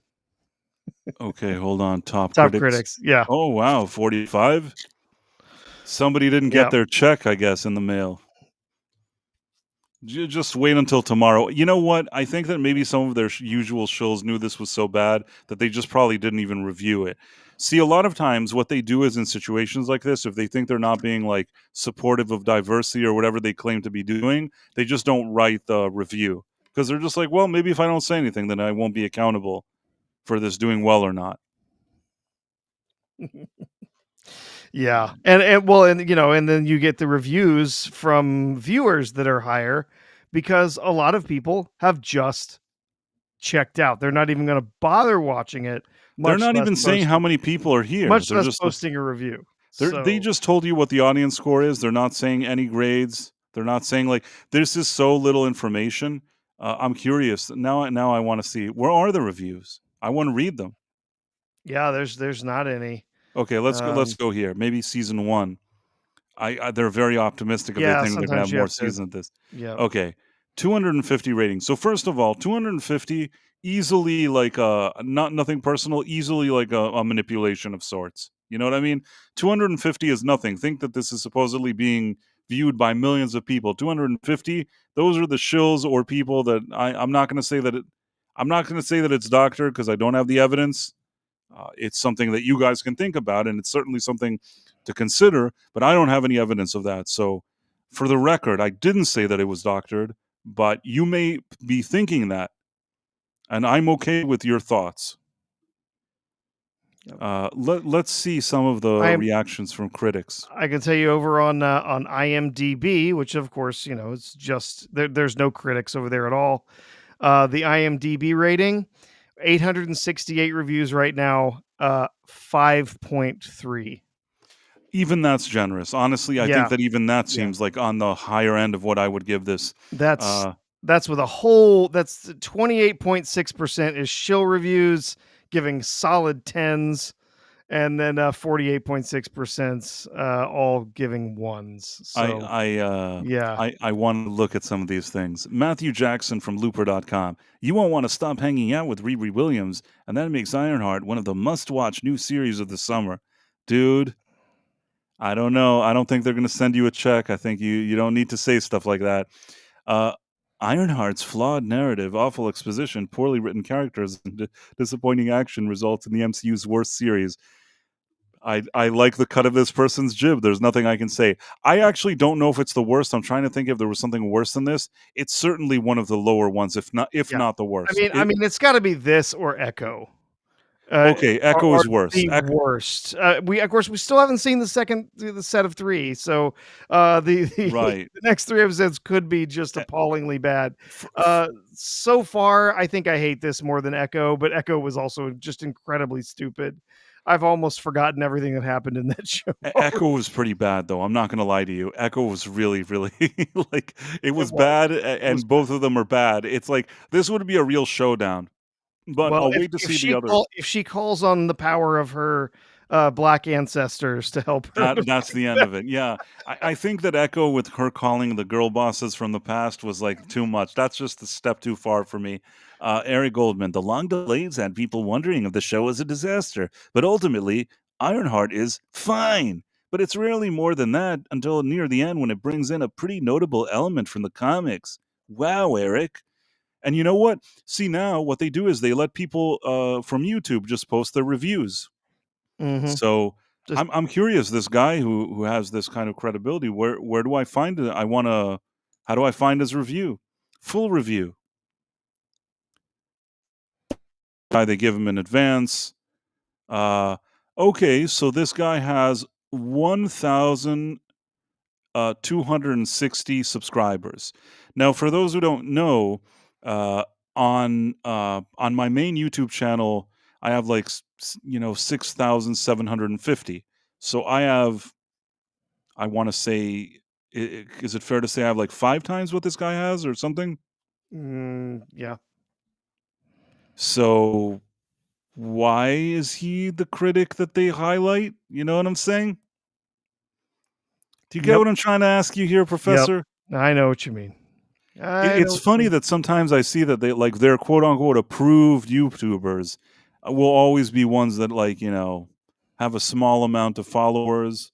I don't know where they came from or how they became quote unquote legit. I'm going to share a secret with you, Professor.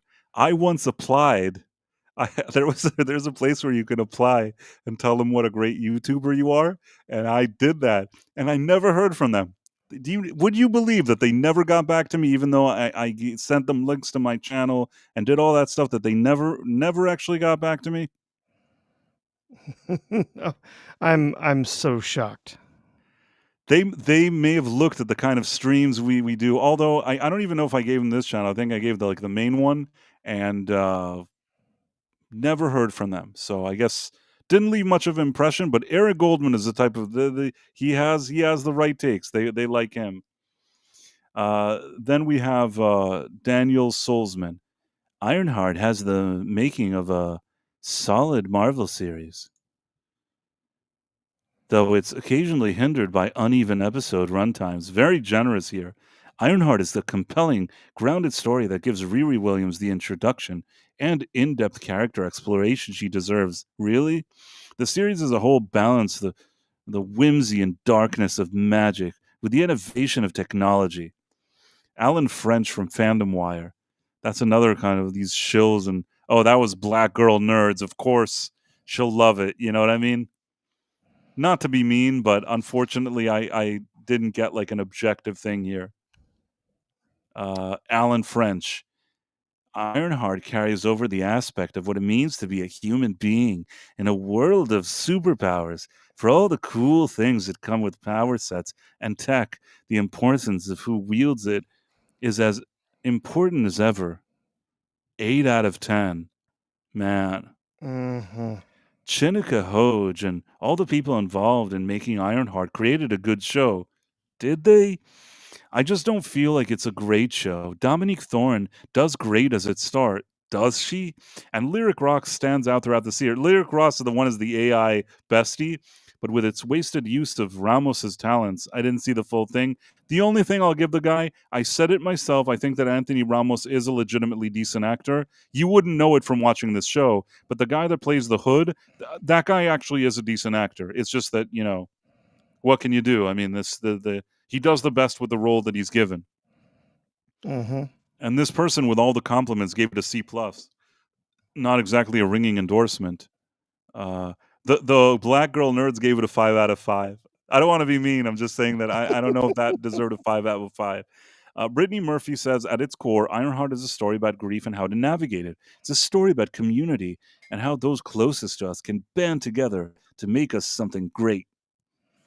Yep, I don't know.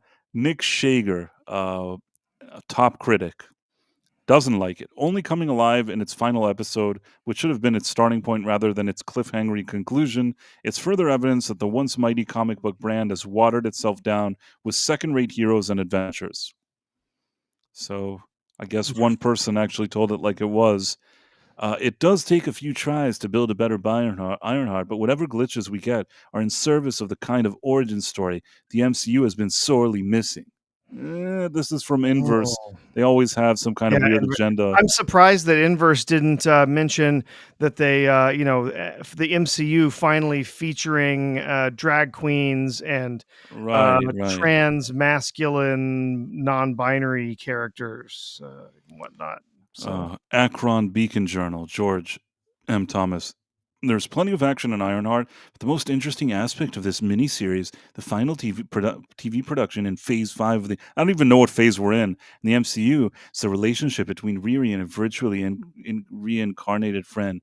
Provides the heart the series needs. Yeah, I don't know. Let's look at these three and then we'll stop. Hodge is certainly trying to create something different with Ironheart, but every part of it feels clumsy thanks to radical tone shift, underutilized characters, and bland fights. As far as recent additions go, Ironheart has enough that works. That it'd be nice to see Riri and company return the right format. Blah blah blah. Too often safe and frequently bland. The Riri Williams fronted series shows plenty of potential, but falls into similar MCU traps and saves its best story for a second season. That will probably be consigned to the scrap heap. They'll never make another thing of this. Oh, no. There will never be a second series of this. Uh, yeah, if what phase they're in doesn't really matter. This is the end of the MCU. This and the next few films that come out, the MCU is going to be put on the back burner for a long time because they're going to lose their shirts when it comes to Doomsday and Secret Wars. Empress and M says Price's persona voice is well placed for these reads. Thank you. That's the one place that it's really good. Anyhow, so I have a feeling that they're not going to make me a reviewer on Rotten Tomatoes. Unfortunately, Probably not, but who it knows? would amuse me. It would amuse me if I saw like Price of Reason. They had to show the puppet, and then like people click on it and see my reviews. That would actually put a smile on my face.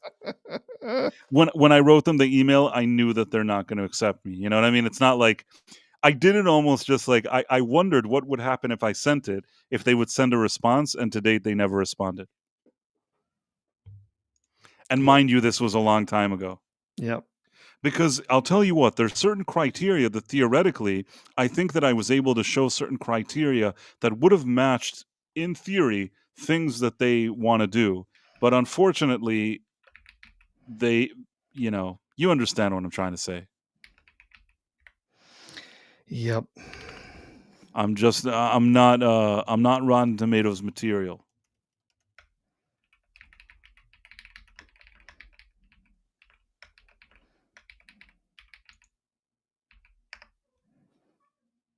Oh, you're still there, Price? Sorry. Yes, I'm here. I've Anyhow, I think things that now is a good time to start saying goodbye to our audience. Yeah. Oh, we had one more thing we wanted to mention real quick. You wanted to mention something about Microsoft. So yeah, I think I saw an article somewhere that they made a lot of mistakes, and now a lot of people have noticed that they've done a lot of stupid things, and they're losing money with their Xbox and all these studios that they bought. But now I think that there was an article somewhere where they actually started mentioning that this is like a concern to investors and things like that. And this is maybe the first time ever somebody acknowledged that. I don't remember, I don't know if I saw Grums and a few people talking about it. I know sometimes Grums people like his stuff, sometimes they don't, but sometimes he does, pick up on stories that are interesting, and I think I saw him say something about it. yeah. So I mean, I can pitch in just a little bit. So we know that Microsoft has had a number of layoffs recently from different studios and from Microsoft itself. And so the word is coming down that there is going to be yet another round of layoffs coming here sometime in the next month, potentially in the next couple of weeks. And that's bad news. That is bad news for Microsoft and for its studios specifically. It sounds like these layoffs are probably going to be in the Xbox area, in the entertainment area of Microsoft, and we don't know if potentially there's going to be studio closings or not. I don't know, but uh, it is definitely something that has backed up what some people have been saying about Microsoft recently. Is that as far as gaming goes, their acquisitions have not paid off. They've bought up a bunch of companies, they've bought up a bunch of IPs and properties, and most of them, anything that's been introduced since they bought those companies has not been well received, has not performed well. So that's kind of sticking out to some people. Uh, Also, supposedly there was a plan for them to introduce their own handheld, kind of like a Steam Deck or uh, PlayStation, handheld or something. They were going to do their own Xbox handheld. That disappeared, and now they just have some co-branded thing they're making with Asus, I think, one of the companies. And then there were a couple of other things that came out, but essentially, yeah, there's more layoffs coming, and it sounds like perhaps uh, this whole Game Pass thing, trying to turn gaming into a Netflix like subscription, might not actually be paying off for for Microsoft. So they keep talking about how it's this, oh, so many people are getting it, so many people are paying to have this, subscription, whatever. But the cost of the games that are being developed is so astronomically high, and for a bunch of people to just sit out and say, nope, I'm not paying $70 or however much for your game, I'm just going to pay this subscription, and then it's an all you can eat kind of a thing. That means that a lot of these studios are just not seeing a lot of money come in when they've got a new release. So yeah, to be honest, I'm not surprised. I don't. I never was one that thought that the subscription model for access to day one games, from everything in the Microsoft library, from all of those companies that they kept buying up, I was never convinced that that was going to be a particularly profitable idea for them. But uh, yeah, more layoffs, more issues at Microsoft. It sounds like maybe gaming not working out so well for them. So Well, there were a lot of missteps, and they've been guilty. There's a few different things, and again, I consider myself more of a retro gamer, but I'll give you my 2 cents, which probably nobody cares about. I think that back in the day when you had studios that made games, there were usually like a smaller group of some dudes that were like, geeks, nerds, had their own kind of culture, sitting around making these games that they wanted, very, very, very passionate about. And the idea was, how do we take this studio and make great games with it? And then you had this kind of corporate situations where all these big corporations bought these studios. And once a big corporation buys a studio, and that's like that not only in gaming, it could happen in movie studios, it could happen in a lot of different situations. When there's a creative team and it becomes super corporate, you're losing something. And at the end, these games are the product of creativity. And when you take that and make it too corporate and you inject all these kind of DEI and politics and all these things, it's gonna at the end up hurting the bottom line. It's gonna hurt the project, hurt the atmosphere. And this is one thing that I can say that I wish, I can't show this thing that I was at. The I've told you this before, Professor, probably a number of times. yeah. I was at Comic-Con. There was a special panel to celebrate gay people in gaming. Okay, and I went to the panel, and really what I saw there explained to me so much, because these were people that actually were involved in these type of things. Sometimes I even later would see at least some of these people pop up in those kind of Smash JT things, and even that Park Place and things like that were mentioning some of the people I saw in this panel. And they explained how it's so important to them to go into these companies and push all these kind of LG agendas and all that stuff. And when I saw these people and how delusional they were, it really highlighted to me, you know, some of the issues that these companies face. It's not just one thing. It's not just the woke stuff. It's a lot of different things. But I think at the end of the day, the more monstrous and the more corporate things you do, and the more woke you get, it's going to end up hurting your bottom line. Yep. Yep. So yeah, it's not been working out too well for Microsoft. So I guess we're gonna see how that lands for them. But yeah, more layoffs and And they talked yeah. about layoffs at the gay gaming thing. They're like, this was the part that really, really like stunned me, because they're like, it's so hard now in gaming. So many people are being fired now. It's really a tough industry. Like, I don't know why they're being fired. They just sat there and lectured. I mean, they didn't know, because as people know, I was dressed as Darkman holding a Price of Reason puppet. They did not know who I was, although I will say that they looked at me very fishy. Like, they didn't believe that I needed to be at this panel, which, by the way, Well, not a lot of people showed up to. It was like, like I said, it was like some. I want to be careful here. Some people that looked kind of like men dressed as princesses. yeah. They couldn't see your nose septum piercing, so they're pretty sure you didn't No, belong. no, they thought that, trust me, just the vibe of like Darkman holding an orange puppet and filming that I can only see the filming myself. Nobody's ever seen the filming. Only I have it. It's me sitting around in the Darkman and with the puppet and filming. So in any case, the fact that at the end they're like stunned of how like people are being fired in the industry, and I actually wanted to raise, I think I tried to raise my hand, and I wanted to say something that maybe they shouldn't be so surprised that they keep getting fired, but they never called on me. They said, okay, we have time for a few questions, and there weren't even a lot of people there. But for some reason, I don't know if it was the Darkman look. It's kind of like Darkman. They didn't let me ask my question. Yes, you in the back holding the Akbar puppet. Yes, Darkman holding the Akbar puppet. Why don't you? What did you want to ask us? And there was like a collective feeling. Nobody let me ask the question. They're like they, and I felt it. I knew that they were going to ask. They're just like, there was one lady that was sitting there.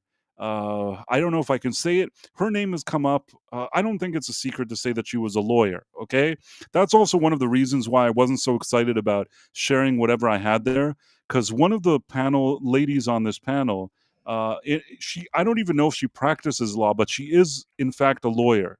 So the fact that she was a lawyer and kept looking at me funny, I felt that maybe it's best if I don't. I don't want any problems. Some of these people are kind of fanatic, you know what I mean? Yeah. So this lawyer lady was looking at me funny. Like, I could tell on her face, because I was sitting, there weren't many rows and it was a small gathering and there weren't a lot of people there. And when I sat there, I could tell that she was like, I don't know if to say, give me the stink eye or whatever it is. She like looked at me and I could tell in her eyes that she thought to herself, this guy probably shouldn't be here, but there was nothing she could do. She couldn't do anything. So she had to sit with Dark Man. Anyhow, I guess now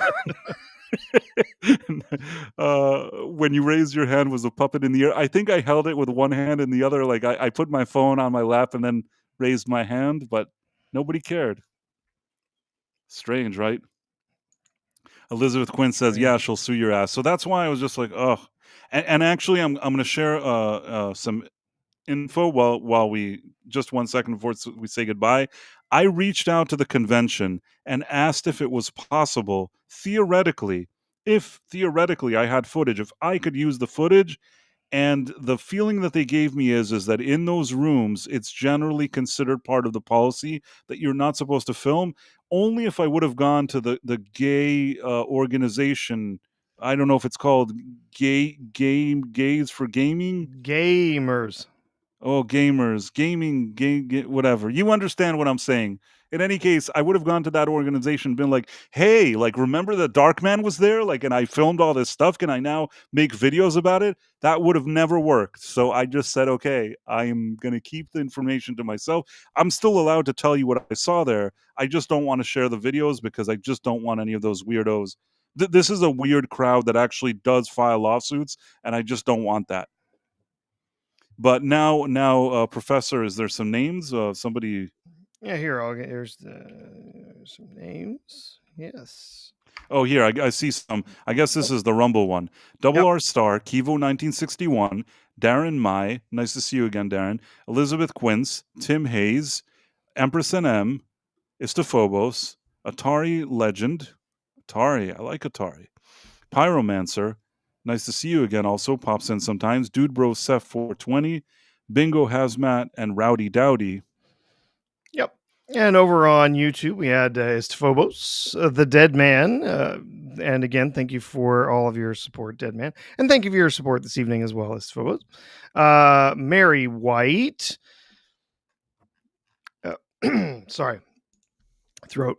Isaac 556X45. Hook, B-Man, Tim Hayes, Irwin's Sentient Potato, Yitis, Zax, Sean Green, Granola Grin, Trump, the 47th anime hero, Read by Nature, Caleb Levine, Mur Rockstro, DJ Play Nice, Stephen Mack, Rob Altus, Empress NM, Adam Gray, Void King, Amelia Bedelia, Phantom Outsider, Zone RJ5, Jonathan Conroy, Deeple 101, Robnod Scoobla, Keely Chow, Darren M, Marla Sharondoff, Marks 47, Lasher, E. Clay Thomason, James Caserta, Bayona Rad, and Anti-Derivative Jill. And Price of Reason Live. By the way, Anti-Derivative Jill, it's nice to see you here. I tried to Yeah. say hi. I don't know if the messages came up. Oh, I did.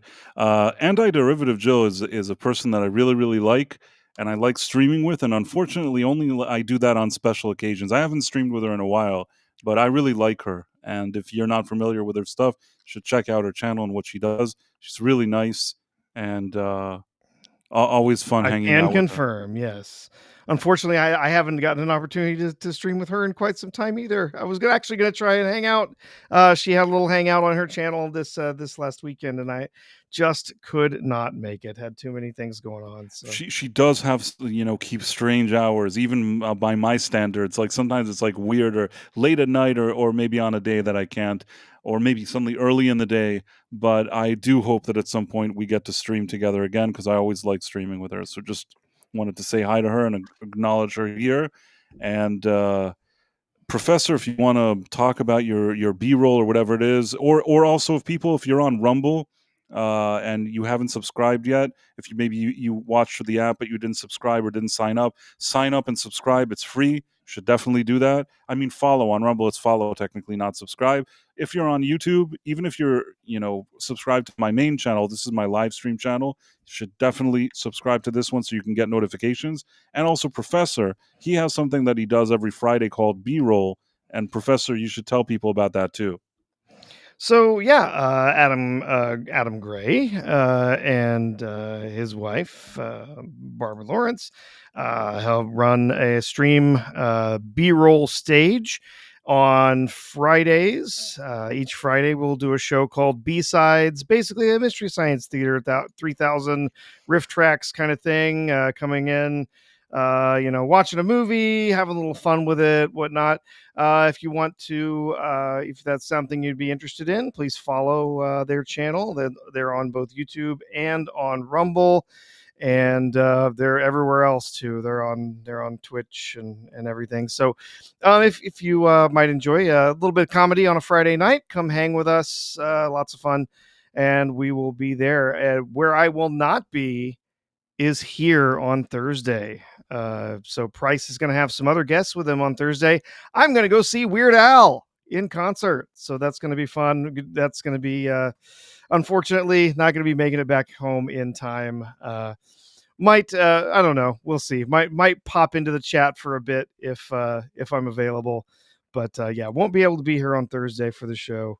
So, but be here on Thursday for the Night Owl with Price of Reason and special guest or special guests. I don't know.